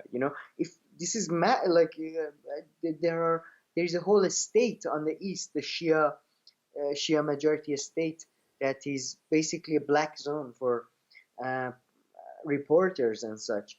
So I think they're worried about those issues as well, but at the same time, they see themselves as more prestigious than these small countries, and there is clear difference of opinion between the king and the heir apparent, Mohammed bin Salman, because I mean, it seems the king, when the issue of Palestine came about a year ago, the king sort of came out of his coma Mm. and said, no, we will. I believe in Egypt or somewhere he emphasized that Saudi Arabia will not recognize. So there is a generational shift, it seems. Interesting. So you think maybe yeah, maybe in a few years. I think maybe in a few Huh. years. Yeah, Although I think this is only a big deal now because I mean the Trump administration is just pushing these right now to get some quick yeah, wins. So I mean good after the publicity for. yeah. So I mean after that it might not even be worth the backlash, making a huge deal out of normalizing or officializing. So this might not yeah. Okay. Very Yeah, yeah, exactly. I mean, it probably, I don't know, but I would think if Mohammed Salman officially comes to power, it might happen then as a way of show of force, mm-hmm. maybe. I don't know. But to be honest, it doesn't really matter. They already have. Uh, 100%. But oh, I mean, it matters for the people on the ground, maybe, as in, yeah. like, as you said, like, you know, uh, I don't know. Well, Yeah, on the maybe, but business side, security. they seem to be going full force, and yeah, security and all this. So I mean, What do you mean on the business side? so the normalization that is happening. So we were talking about a few weeks ago how there are two parts to the you can talk about the UAE deal with Israel. One was normalization of its relations, and the other one was about Palestinians and all that, which we said those are that's just talk.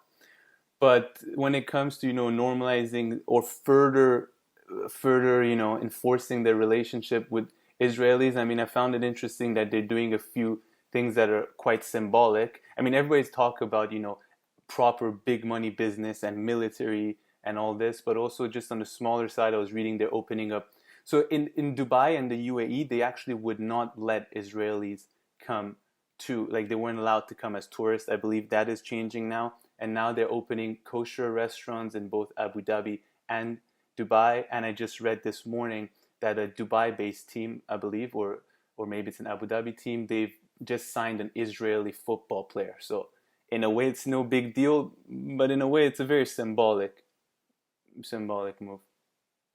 No, okay, yeah. These things are, in a way, I am always, I think, increased interaction and respect between people of different 100%. cultures, ethnicities is very good, very interesting, and I do believe, personally, I think, as the Abraham record, by the way, suggests, Arab and Israelis have a long and interesting history that is very much intertwined. They both consider themselves culturally, this is rooted in Abraham's uh, tradition, Abrahamic tradition. Yeah. So that those are good, but I meant as in nothing changed. That I meant geopolitically, nothing really. Yeah, Not or I mean, it just became further reinforced that maybe you can say the existing. yeah, you are right. Yeah, it's becoming more official. It's becoming more open. So yeah, it's becoming stronger in the Yeah. words. Okay, so now we are getting to the media watch segment of our program. Which, by the way, guys, since we saw that sometimes we cover news about people who also cover news, so this part is more. We thought we make it a separate segment. So, you sent me some stuff about I may be pronouncing his name wrong, but Saagar, a host of The Hill, a YouTube channel we both, by the way, watch and quite like. They bring in great people. It's quite professional. But yeah, tell us what was on your mind. Yeah, so just like Sam was saying, there's this show now. I think it's going on for over a year or so. It's called The Rising. It's Oh, it belongs to The old. Hill. Older than It's a year, 2 years? Yeah, it's quite older actually. No, no, no. It's came online like this, and then suddenly it exploded about a year ago, Okay, all right. So this, especially after Andrew Yang interview. yeah. So in a way, it's kind of a recent show, and it has two hosts. One of them is this lady who used to work for MSNBC, and she's great. Her name is Crystal, and she's kind of the progressive voice. And then the other person, Saagar, who I'm going to talk about right now, he's supposed to be like conservative background. However, I think the show is mainly tailored towards progressives. I mean, I would doubt if the majority of the audience aren't some kind of left-leaning audience. I don't know, but it is. I think the best way to describe the show, I believe that's from what I remember. They did an interview with Joe Rogan Mm-hmm. and Crystal Ball. She put it this way: that usually what you see on mainstream TV is that they are on social issues. They are progressive and liberal. This is a very American, by the way, centric like that's the jargon we're using. So they are in social issues. They are progressive and liberal in the mainstream media, but economically, they are free. They are neoliberal, or foreign policy. They are pro-war. Blah blah blah. Yeah. In this case, in the case of The Hill, they don't agree on social issues. So I believe, say, when he says he's a conservative, he means it in a social sense. And in economic issues, they tend to agree. Like they tend to agree with government intervention, government regulation, a small business So funding. beautiful. So I think what you're saying was actually my question. So okay, this is beautiful. So this is what the show is about. So now Saagar, one of the hosts, he recently tweeted this. So I'm going to read the tweet out. He said, today a riser, someone who watches this show, The Rising. Today a riser posted a story of himself smoking weed and watching Rising. It greatly distressed me. So to counteract it, I'm asking that other writers post Insta stories doing literally anything else while watching the show. I will repost them all. So, I mean, he is as anti-weed in a way that you can believe. And then I'm going to read one of the responses, and that's pretty much my question too. So there are two tweets by this gentleman called Dean Parkinson. He wrote, "Absolutely love the show and all that, but why are you greatly distressed? I know you're conservative, but weed at home." So question mark. So it's kind of like, I think here is just kind of say, for conservative, you mind a lot what the person's doing at home, but let's forget about that. And then the next one, and this is my question, then he wrote, "Don't want to seem as if I'm bashing you, was really trying to learn why so upset by his private practice. I tried to embed myself and equate it to something else. I couldn't quite get it. You're totally entitled to your opinion without judgment. I'm just asking." And I also just asking, and I was looking around, I couldn't find anything. Why would you think he would be so anti-pot? Of course, we don't know anything personally about him, so we can't draw on like some kind of personal incident. But based on you've been watching this show for quite a bit, based on his political ideology and the things that you were talking about right now, why do you think he would be so vehemently against weed? To be honest, it has come up in a couple of videos I've seen with Crystal Ball, but it was never about, they never had a full-on argument about this that I watched. But I mean, he was pro involvement of the military in the riots, in the recent riot in the US as well. So I think in general, he tend to has a socially conservative view. I don't know, but I assume he thinks maybe pot or weed is a gateway, a slippery slope to more I don't know, more dangerous drugs.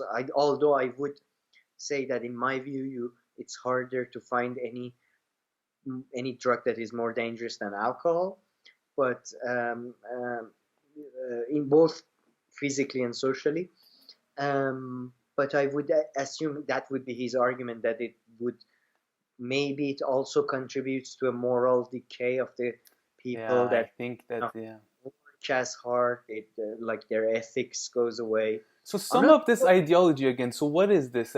So like, what is this? You're right. So like, for instance, he might not be, I mean, so you, it's, to be honest, these are very common views by majority of, let's say, at least older people, right? So I don't think his views are that controversial in that sense. I don't agree with them personally, but the idea that this is a gateway drug is a commonly, there are many doctors that I know that still believe that, even though there are many studies that show yeah. that it's not necessarily a gateway drug. Or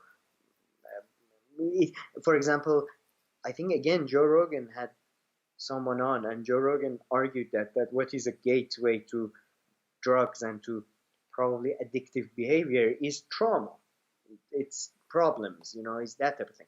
Anyway, but yeah, So I you think don't that, find it that surprising? I mean, because these other older people that you talk about, I feel like there's, and actually, I'm glad there's this kind of nuance in the way that he thinks in this show. But there's kind of a consistency with everything being aligned to right wing ideologies and right wing talking points and point of views. But he doesn't necessarily fall there. He doesn't, perhaps, I don't know, when it comes to like boosting the economy or raising the minimum wage. I'm pretty sure he would favor that, which are in a way not Republican point of views. But yeah, but here he's you have so strong. He's you know look you have to look at him as a part of wider conservative movement. Conservative movement was never necessarily, neoliberals were not necessarily uh, pro-conservative, so to speak. And if you look at, for example, in the UK, conservatives, you have these different types of conservative, for example, called compassionate conservatives or one nation conservatives. People, kind of, Boris Johnson at least claims to come from that tradition, that they are very much pro-government spending, pro-state, pro-nationalistic, right? And they are not neoliberal. They are very suspicious of international institutions. They're suspicious of international businesses like Amazon. And I'm sure you've noticed Saagar is very anti-Amazon. He's very, very, very anti-China, to be honest, in my view. And The Hill, in as a whole, if you follow that channel and you see their other videos, not the videos of their show, is largely a very right-wing or like pro channel, and It's funded by a right-wing, I believe, billionaire or something. So, and very, very much anti-China, in my view, and that's the weakest point of that channel. Whenever they cover China, they cover it with, in my view, with malice. They cover it like with Russiagate, they are very good. But Hmm. now this new story that I'm hesitant to cover because I'm not sure about the data, the Chinese concentration camps. Uh, they've been very much at the forefront of that, and oh, China is committing human rights crimes and all that. So it's not a very clear cut thing. And he comes from a more of a nationalistic, statist sort of Yeah, so conservatism. exactly. So he's not so against a big state, big government, which is typically very left wing position. Yeah, yeah, yeah, again, yeah, no, he doesn't come from a neoliberal internationalist camp. Yeah. That's crucial, I guess, to his. But about Reed, I'm not. I To be honest, I haven't read his own work to know that his opposition to that is because on moral grounds, on Yeah. medical So grounds. that's okay. So I tried to find out why, right? I did did a little bit of digging. Half of it was just to come and ask you because I know you know a lot more about these kind of political ideologies, so you could clarify some of it. But I also tried to look into it. For instance, he has his own podcast, but I did not listen to his podcast. I just did some Google, and in fact, on Rising on the show, they bring a anti-pot activist, and there's a debate. And I appreciate this from Saagar. He didn't really take part too much in the debate, so I don't know if it's because he thought this person represented all of his point of views, or he didn't want to make it seem like they're double teaming on Crystal because it was kind of Crystal arguing with the guest, the anti-pot activist. So I think it would have come off very bad if like he was also at the same time. It would have been two against one. So I don't know why he did. He barely says anything really. He says a few things, like a 10-minute video. We'll link it below. He says a few things. He kind of ends it with a joke, and he even does a little bit of like not really devil's advocate. He just says the left says this, or for instance, what do you think? So he doesn't take part in this debate, unfortunately. So I don't really get his point of view from it. But I just wanted to highlight three of the arguments. So now we're moving on from him a bit, but just three arguments that this guest made. One of them has some is okay, but the two other one I found him to be ridiculous. So his first argument, and he said that this is like the main one. So he's talking about legalization. He says pro legalization equals being pro big tobacco, being pro big corporations, being pro big pharmaceuticals, being pro all these giant corporations, right? Because being pro billionaire. And that is because they're the ones who are, best positioned right now to once marijuana is legalized in the states, in a particular state, or federally, if it ever happens, they're the best ones positioned to sell and take advantage of it. But I mean, I find this to be a ridiculous argument. This has nothing to do with weed. This is a systematic issue. Sorry. And no, yeah, you're completely right. Big You can tobacco and say this about everything. no, no. I mean, this is an idiotic Yeah. argument. And he Anyway, comes back to it. I swear I'm not cherry picking. He comes back to this a few times. And no, Crystal says they, that's a anyway, capitalism issue. they're, yeah. First of all, big tobacco and big alcohol are the biggest groups that have lobbied. Are some of the biggest groups that have lobbied against tobacco, against marijuana legalization because it cuts their market share. Historically, I Secondly, think now they've given up on that a bit. yeah. Secondly, there was a referendum in one of the states, one of the cities in the US, where they literally what they were trying to do was to ban local or like you can't grow weed in your own house for use, but okay, big tobacco can do it. And that was actually rejected by the people in that city or in that state, legalization of marijuana, because it was done in a way to promote monopolies and promote big corporation interests. So I think that's an idiotic argument. It Mm. depends how you Exactly. legalize. I mean, because this argument, you can say it about every single product out there in the Yeah, world. So yeah, it's a tire, it's a yeah, legislation problem, it's a governance problem, it's a capitalism problem. So, and like I said, I wasn't cherry picking. He comes back to this multiple times. The second argument, this is a funny one, and I feel like this goes against what he's trying to say. He says, I'm sure you've heard this. Today's marijuana is so strong, it's not the same thing as the 1960s or blah blah blah. So this is, I've heard this one before. So it's like it's too strong. So and then they say that it's really become this strong because now that it's being made more professionally, they can make it better. To me, this sounds like a beautiful argument for regulating it. So if there are studies and all this that point out that, hey, we're just increasing the dosage of the THC and now the health problems might become more and more serious, then okay, very well. So I think we should regulate and Yeah, educate about this. again, And I don't again, even know if this is, who knows if this is true, but that's a no, new thing. You haven't I, heard this? no, I have heard this completely idiotic argument. First of all, there are no substantial studies that prove that marijuana has become stronger or anything Oh, like they that, say like or super strong. It's or not like they, or yeah, yeah, or even in comparison to something legal. For example, look at the variety of yeah. alcohols that are produced now, and that everything. And secondly, we there are historians, many people have argued that in fact, when you make something illegal, for example, many people argue the development of the crack is because cocaine became illegal. It wasn't originally. It became illegal. It became super expensive. So those conditions forced people, creates the market for a cheap, low quality product like crack, Mm-hmm. right? That that's my point of view. Maybe Yeah. No. again, if there are studies that disprove that, I hope somebody shares it with us. Yeah. So again, another ridiculous argument, just put aside.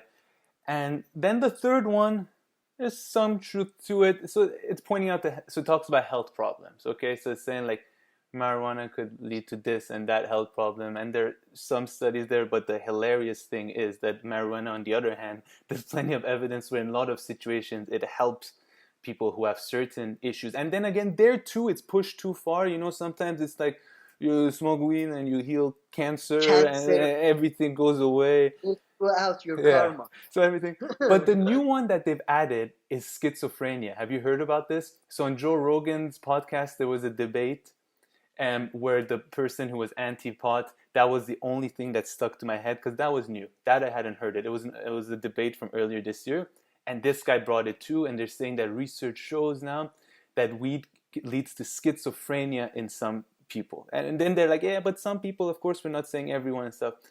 And maybe that is, again, something else that we need to be aware of. But I actually went and looked at the studies a little bit, and there were just 2 or 3 articles that came up. They were the first ones that came up on Google, and they pointed out a few things, that these studies that have actually taken place, they've been done on children. So they're like, not children, adolescents. So they say that when adolescents smoke a lot, which if you legalize, technically adolescents shouldn't be allowed to get their hands on marijuana or weed, at least legally. They say that, it's because there were children and stuff and the brain is not developed yet. Or adolescents, sorry, not children, adolescents. Their brain is still developing. Yeah. They're And the still growing. second thing that these scientific studies shows is that schizophrenia very much has to do, not very much, and I don't really know much about this, but it's genetic as well. So people who have people in their family who are schizophrenic, or they have the particular genetic vulnerability, that's what it was written. The studies have shown that in those cases, it can lead to schizophrenia, which, I mean, most people will admit that for a lot of people, and then again, no, everybody, please don't go smoke weed if you don't want to, if you don't like it, but a lot of people do get paranoid, which is, so I can see how, if you have some kind of mental issues, but, there's schizophrenia, the paranoia that people get, it lasts a few hours, and then it's gone, and they don't like it. So I just wanted to say that on the health, maybe there are some areas, and the funny thing is that it's studied so little that they come up with bullshit ones half the time. But the schizophrenia one is a new one, and I just wanted to look a little bit into it, and those were 2 nuances that this gentleman didn't mention whatsoever.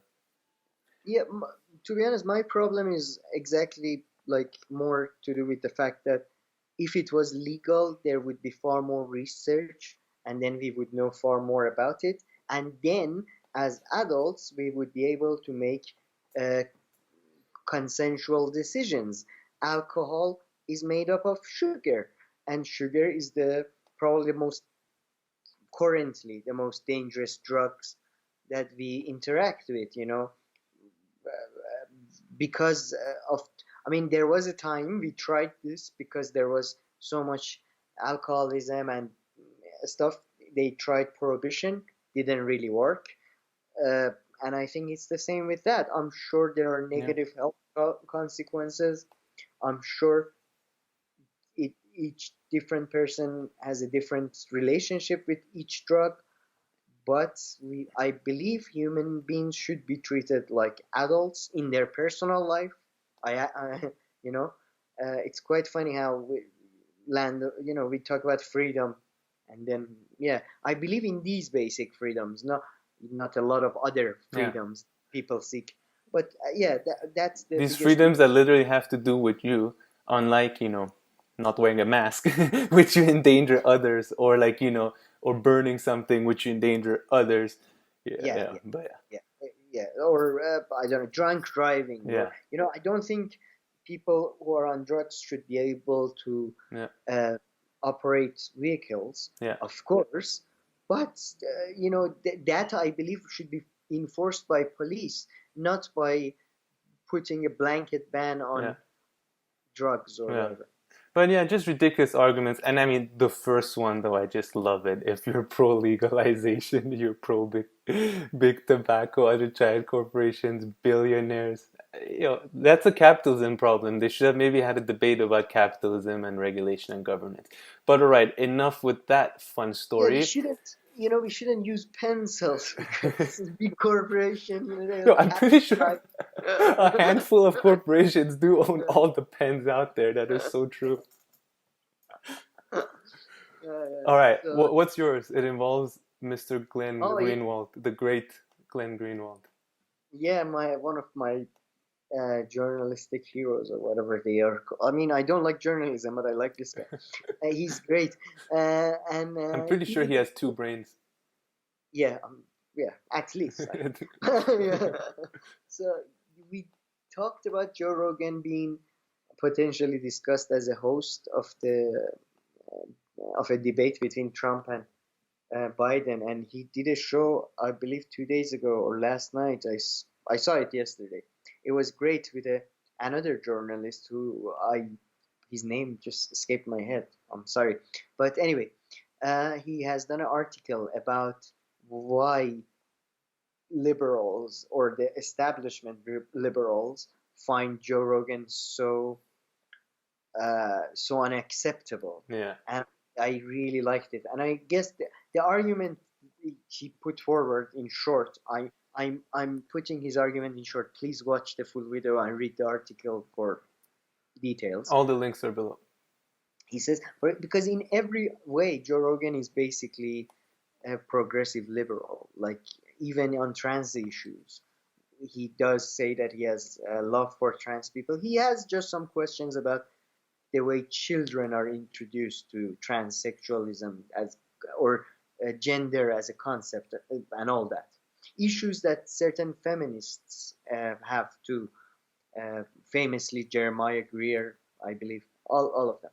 But yeah, in this article he argues because doesn't he doesn't do the activities that are associated with liberals, and even those activities that may be associated with conservative or Republican people, like hunting, Mm-hmm. like telling lewd jokes, like being open to different views, which increasingly we see CNN, MSNBC, establishment groups. And by the way, people of our younger generation, I see that a lot in young people.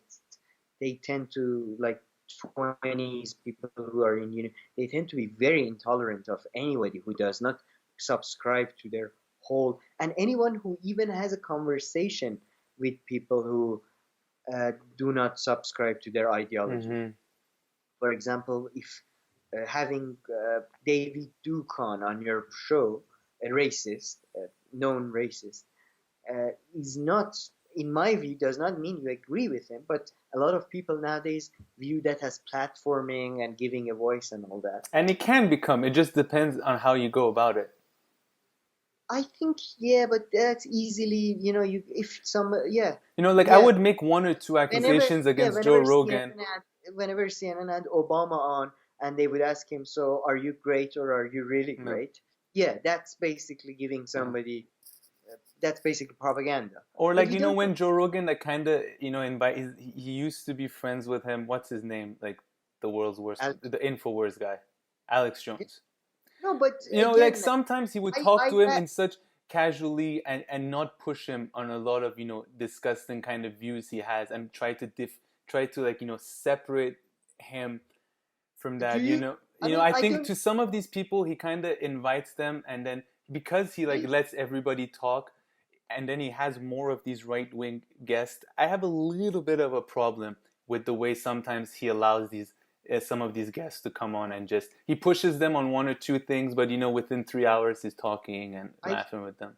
I think everything is relative, and I think in terms of interviewers, he does push his guests usually more than any other interviewer I've seen on American television. Maybe some people on BBC are as good, and he No, for does a sure. live fact check, which is more than a lot of. I never understand why others don't do that. There is you everybody. Everybody has Google on their Yeah. mobile phone, so do a live fact check. And No, these media outlets all have and by fact the way, checkers now. They're I don't fact know. checkers. They're gonna. I don't know the I don't know about like the people. I don't know how people live, but I live in a world where there are a lot of people whose views I find to be gruesome. I find to be disgusting, but they exist. I can't exclude. They are my colleagues. They are people I see. They are people I shop from, and I don't know. Maybe these people live in such amazing communities where everybody's accepting of all people and all that, but I don't think I don't know, I don't think his views are that. I don't think Alex Jones is a fringe character. There are significant number of people who think and act like him, I mean, that's why you he know. has an audience. Yeah, well, exactly. And yeah, I don't think talking to them, and I don't think every time you talk to them as somebody who had a personal relationship with him, you have to Yeah. spend your time on proving their debunking their theories or Although fighting with. like the Alex Jones guy like really pushes it, to the limit of the things that he And says that's and does. one of the reasons why I think Rogan doesn't really engage No, with, like, Alex Jones said, "I hate you, Joe Rogan," and all this, and got into a fight. He's like, "I don't want to be friends with you," and then he begged to come back. And the last time when he came back, I mean, Joe Rogan didn't need to push him. I think Alex Jones like alienated himself. Like he went on like some kind of alien related rant or something. So he and did the job yeah, himself. and pushing, in my view, just. But it was interesting.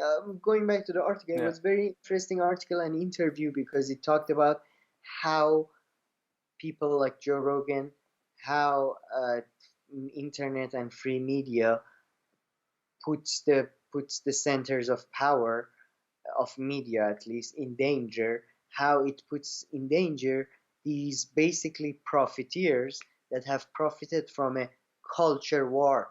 I think the most interesting point that was made in the interview was that Joe Rogan kind of shows that it's nonsense that people who are Trump voters or people who have conservative views or people who it sort of demystifies them. Mm-hmm. It debunks this that they are these idiot, poor, uneducated, unclothed, bad, idiot, disgusting monsters, deplorables. It shows you that each human being is different, is Yeah. multidimensional, and it puts that narrative of culture war in danger. It shows that you can have conversations, and that's the point the writer of the art, the author of the article makes. So I highly suggest everybody check that out. And yeah, Yeah. I No. largely agree with the sentiment of the interview. No, same here, same here. I don't know why this reminded me of this. I think because did you mention that Joe Rogan is kind of like a libertarian? Did you? No, Did you? No, you didn't say that, right? I said that he's. I said he's largely a liberal progress. He agrees with liberal progressives on most issues Yeah. like Medicare for all, women's rights, gay rights, government regulations. He, I think he might be a slightly more pro state in terms of policing and all that. Yeah. But even on George Floyd issues and all those issues, he's been very pro protesters, pro peaceful protesters, 100%. that type of thing. So yeah, I think like in even in a like almost on everything, he's a liberal. It seems to be this campaign of hatred towards him to paint him as an alt-right, and they look for things. They clearly go and find and they misrepresent those things because they are afraid of. And I think it's gonna fail spectacularly. I mean, it is failing spectacularly. Like, who are they giving these messages to? If it's their own audience already thinks that way. And if they think they're convincing Joe Rogan audience, I think it doesn't work because they have no credibility with these people. So it's even unclear who they're targeting with this bullshit. It does have, for example, Joe Rogan's show recently moved to a Spotify Mm-hmm. in an exclusive deal, and recently you had a group of workers at the So Spotify. ridiculous. Don't even. LGBTQAL plus. I don't even. I mean, know. if they have a problem with Joe Rogan, they will. Their problems go far beyond that. If Joe Rogan is one of them, I'm pretty sure half of the people at Spotify or half the people working with Spotify would fall. By the way, 100%. these are the same people that when Bloomberg tweets about his anti-Trump activities, oh, Bloomberg, go, Mr. Daddy. Yeah. Oh, jeez. Don't even get me started on that. But anyway, I just wanted to go on a small Or tangent. Elizabeth Warren, somebody who was a Republican, who was a registered Republican, and has lied about her ancestry, has basically lied about everything. It turned out in this primaries. So, and she's cool, but Joe Rogan, who's been consistent and had one question about one thing, and comes out and apologizes when he does like how many hours he comes and he apologizes, which is something that is who the hell comes out and apologizes in mainstream media? Issue an apology in their website or something. I mean, the most pointless thing. I don't know why I was thinking of this, but how much do you agree with this? Okay, I think COVID is kind of unrelated, and we won't spend too long on it. Whatever answer you give me, I'll accept it. And then if we think it's interesting, we can talk about this again. But do you think that coronavirus, one thing that it showed is that libertarianism is like, it's nothing, is like the most nonsensical, empty, useless concept out there? As in full-on libertarianism, like no government intervention type? Sure, but at the same time, this is my view, though. Yes, I believe you're right. Not just COVID. I think it's just such an idiotic idea. There is that famous interview between Joe Rogan and Dave Rubin, where Dave Rubin says about construction and no, you don't need regulation for construction workers. After a while, people in a free market, and then Joe Rogan, who has, I think, experience as a construction worker or friends who were construction workers, was just looking at him. You can see dumb, Jesus Christ, this man is a mental. But then again, yes, but it's yes, I do think so.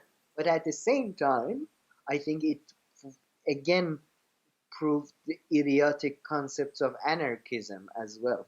I see anarchism, which like community-based anarchism, which Noam Chomsky subscribes to be honest, as idiotic as libertarianism. I would say it's less idiotic. Maybe I see more substance to it, but I haven't thought about it deeply, and I agree. It's just that libertarianism is like is so void. There's nothing. I mean, it means like just nothing.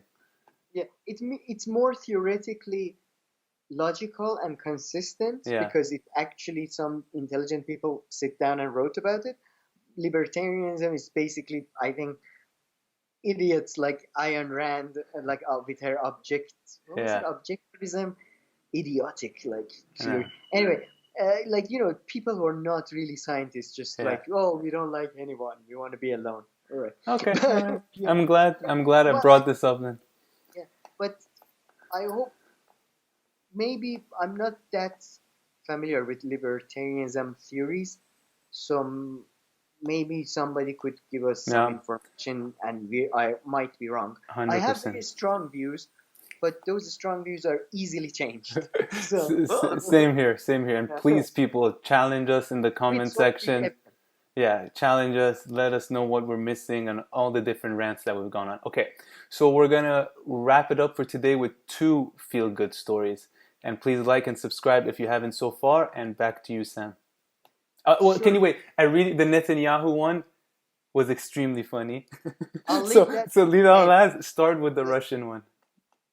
yeah, the Russian one was, it happened in early in the week. I talked to you about it, and it was fascinating to me. It was one of those stories that was, in my view, that it's a small story that's a good anecdote, and that's all it is. I'm not saying everything is in this, but it's a good anecdote for whole Russia.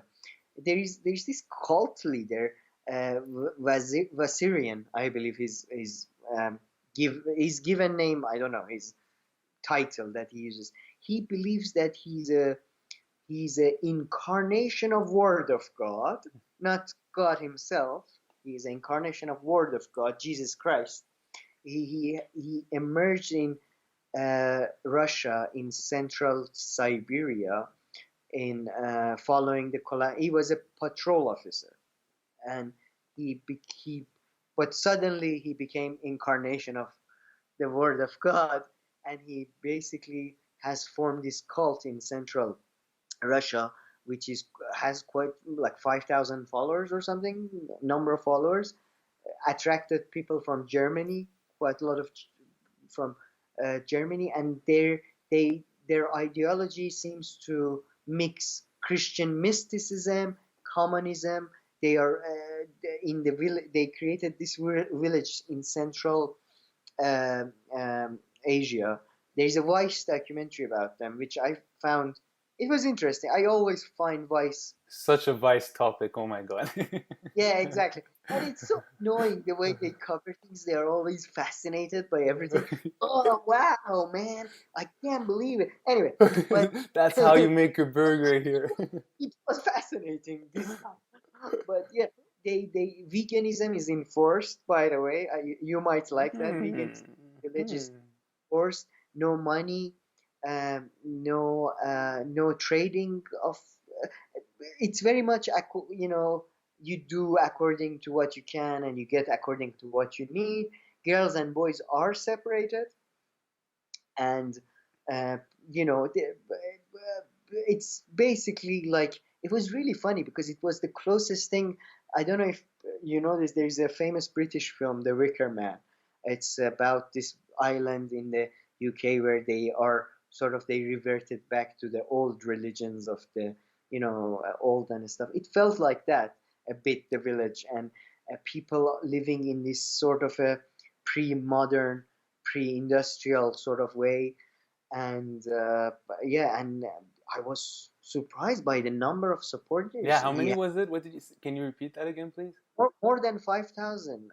And you had, for example, because they have attracted a lot of people from Germany, Yeah. they had this guest house called the German House. And there are certain allegations of sexual stuff going on as well with the Of guy, course. obviously, Of course. naturally. But the most disturbing part about his beliefs was when they were talking about. First of all, I tried to understand this. I couldn't. But some of their beliefs are secret, or they don't really share them too much. But they seem to believe in aliens of some kind. They seem to believe uh, gay people. Oh, no, sorry. They are very anti-gay, very anti-homosexual behavior. I wasn't, I don't know, I didn't see that coming because they seem to be so nice and happy, and although I guess all religions, anyway, but they seem to believe disabled people are reincarnation of people who have, like, are bad people in previous lives, or he literally, I think in the interview said, disabled people are men who used to hit their wives or were abusive towards their wives, which I found extremely Wow. problematic, like almost echoing like Nazi, type thing about disabled people, and I found it very problematic. But yeah, they very much a Hakuna Matata feel, Yeah. but at the same time you see the craziness in their eyes, like that type of shit. God, And but at the same time, this is a very left-wing communal concept, type cult. So very interesting. But last week, Russian government suddenly did a siege and they take the leader away. yeah, how The, come after all these years?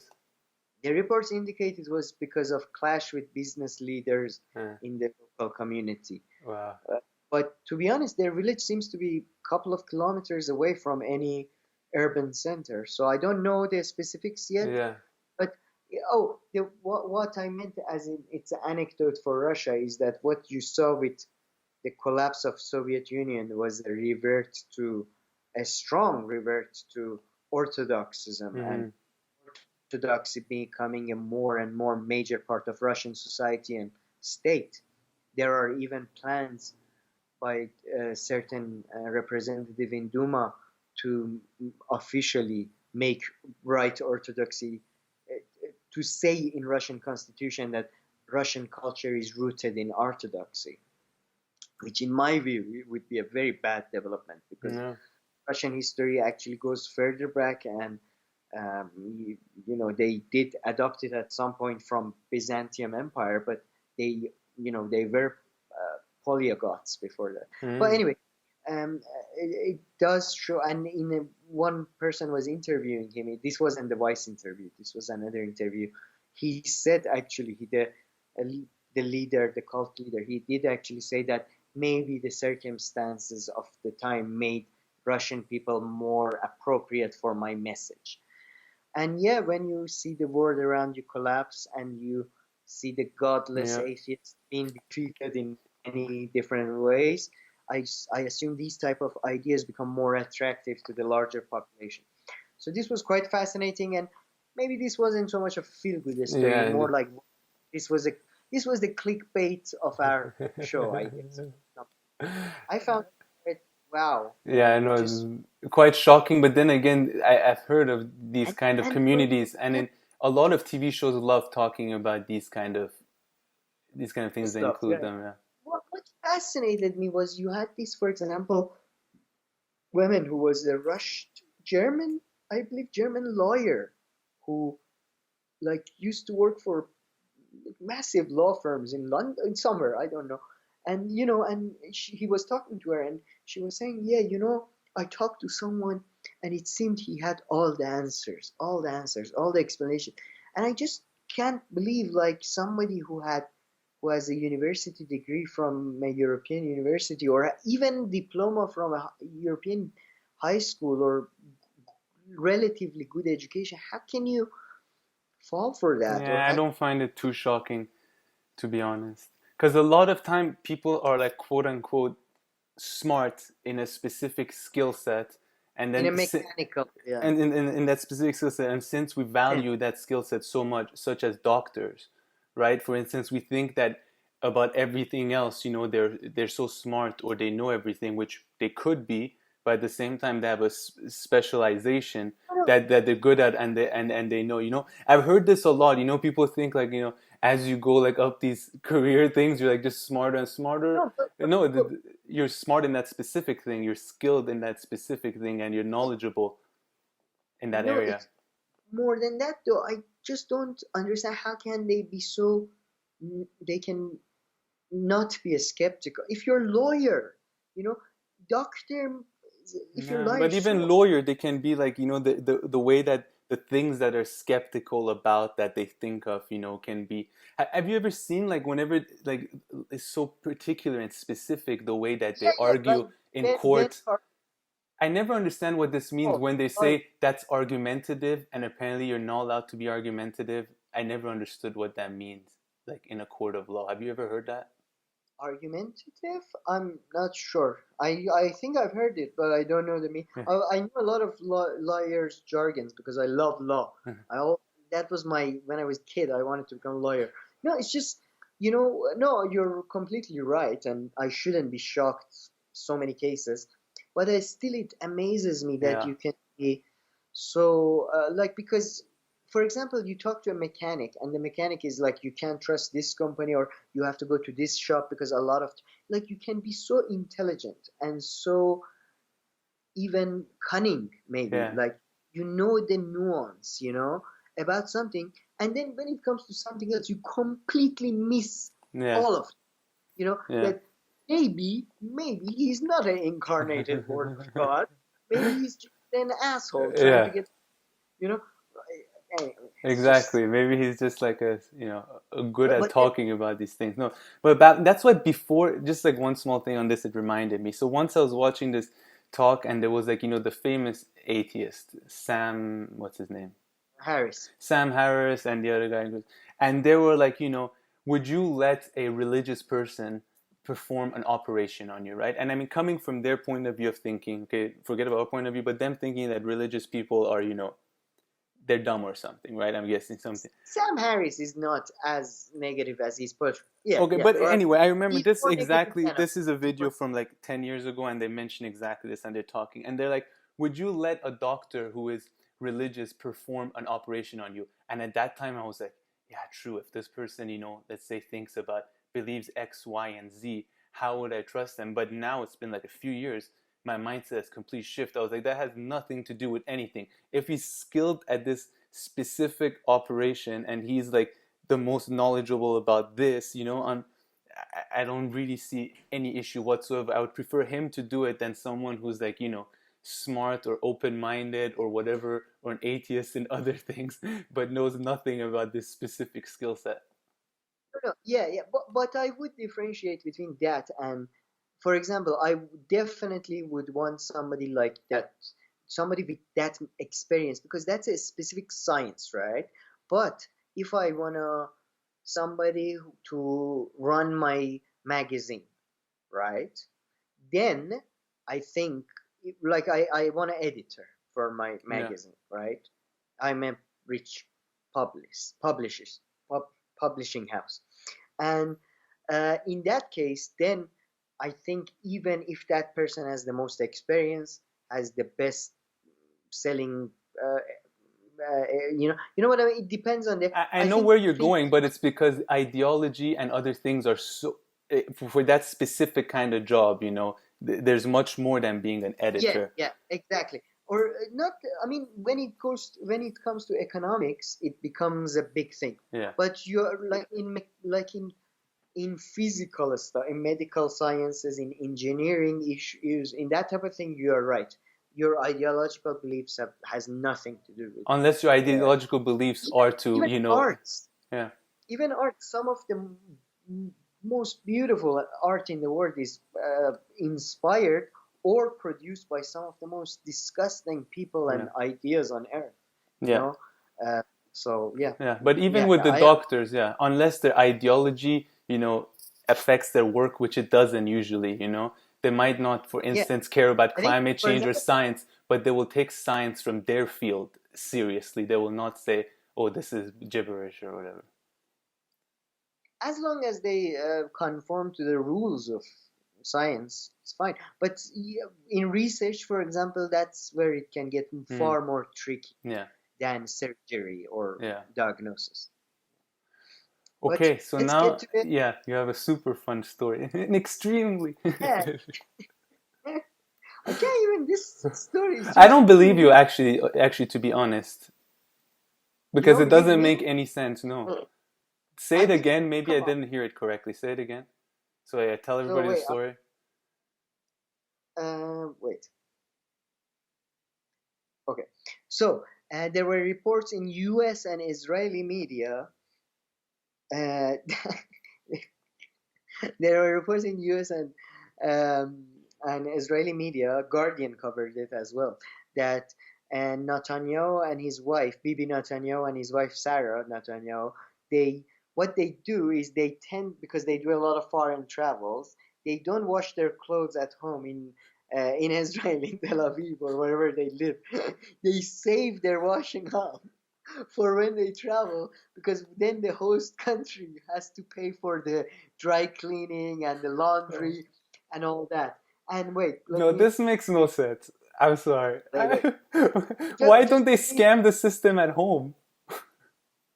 Sorry. Why don't they run some kind of easier scam at home, you know? Like, wouldn't like the Israeli government cover his laundry? Uh, I don't know, to be honest. You have to look at the regulation of Israel, but I think probably this is the easiest way, because they can't, it's very you can't not do that. This is according Guardian, according to Washington Post. The Netanyahus are the only ones who bring actual suitcases of dirty laundry for us to clean. This is according to U.S. officials. The paper quoted an unnamed U.S. official as saying, after multiple trips, it became clear this was intentional. No, And by I the way, don't this is believe this. no. Wait. Why I think this has a tinge of truth to it. Sarah Netanyahu was involved in a long court case against some of her maids at their home because she treated them awfully. There were even leaks of voice recording of her shouting at them and I think throwing stuff at them. And they were Orthodox Jews, so they took her to court and really, I think she didn't get convicted, but listen to this. In 2018, leaked transcript emerged. This is it. In 2018, leaked transcript emerged containing allegations that Sarah Netanyahu packed 4 or 5 suitcases worth of laundry for state trips. 2 years previously, the Prime Minister successfully launched the legal bid to have his domestic laundry bills remain private. So, does seem like Wait. this is Say from that 2000. again. Say that again. That last part. The Prime Minister, 2 years previously, the Yeah. Prime Minister successfully launched the legal bid to have his domestic laundry bills remain private. Why? So, uh, so newspapers can't publish it because it's bad Yeah. publicity. Yeah. No, but I'm saying, considering these reports from 2018, those Yeah. reports about Sarah Netanyahu's treatment of the maids, they're known. I mean, they are known. I, I, I mean, this has not been proven, but I think it's pretty much known and obvious that they are very corrupt. So I Yeah. think it makes sense. It Jeez, but does, but they have a specific thing for no, laundry though. But so they didn't want people to see how much money they're spending, how much the government is spending on Netanyahu's laundry bill. yeah, Okay. because it would be probably embarrassing. Listen to this. Last year, Sarah Netanyahu was convicted of illegally misusing tens of thousands of pounds of public funds on lavish meals, despite having an in-house cook provided by the state. I mean, just baffling. I think it's just in some cases, I But, guess but it's I an love but I love the idea that these are such cheap motherfuckers yeah. that, can you imagine? These are the type of people that go to somebody's house and they put the fruits in their Yeah. pockets and get, you know what I mean? Like, can I take the leftovers home because I didn't? And Jesus Such Christ, a man. cheap motherfucker. Unbelievable story. I You didn't know, see this coming. that's, by the way, why I hate when, like, going back to our environmental 1% and elites. These are not elites. These are a bunch of upstart, uh, new money pieces of shit that are so cheap that take their laundry, so the host has to do their laundry. These are cheap losers that, in my view, because we have allowed our society to become such a unregulated democracy, this is the shit that rises to the top of the water. Yeah. Dirt. That's what they are. They're not elites. No. I'm sure there are few, but majority of people who are actually well off and have certain educations don't act like that. Even the bad ones, even the corrupt ones, even Bill Gates. Although Bill Gates is new money too. Let's say Queen. Look at Queen and Yeah, I don't want to just get too much remember into this new and old money thing because Andrew. Yeah, yeah. I kind of hate that in a way, like talking about that. Yeah, anyway, I don't think Yeah, this is a link. yeah, This is just, yeah. yeah. Anyway, I No, have to that work was. out my argument. Oh wait, no, but that was one hell of a hilarious story. I mean, it wasn't a feel good. So it was like a hilarious story. So next time That I'll is come just. and see you, Camille, please have the washing machine good and ready because I'm coming with a lot of dirty laundry. Jesus Christ, man, it is just so funny. But okay, all right. So all the links to all the stories that we've talked about are in the description box below. We timestamp each story, and we'd really love to hear feedback, whether it's about how we present the show, how we do it. You know, if you think we talk too much about some things, if we repeat ourselves, if too many segments, anything about the show, we would also appreciate such feedback. And of course, on the particular stories that we seem to be opinionated about everything and anything, but then come back to the same issues every now and A then. strong opinions changes quickly with evidence. But that is true. So yeah, don't. We're open to changing this, and I'm ready to get on the aviation industry bandwagon if somebody can just explain to me what I'm missing here. Okay, so But not gender reveal bandwagon. Even if somebody, even with evidence, they prove gender reveal helps community. That one I'm more like sure, because this one involves numbers and relative of 2 to 3% what it means there. I can see somebody saying something that I'm completely not that I'm completely missing. The gender reveal one, I doubt it. I'm a bit more doubtful, but maybe. But okay, so that's it, Hassan. Yeah, that's it. Have a good week. Hopefully, see you next week. Perfect.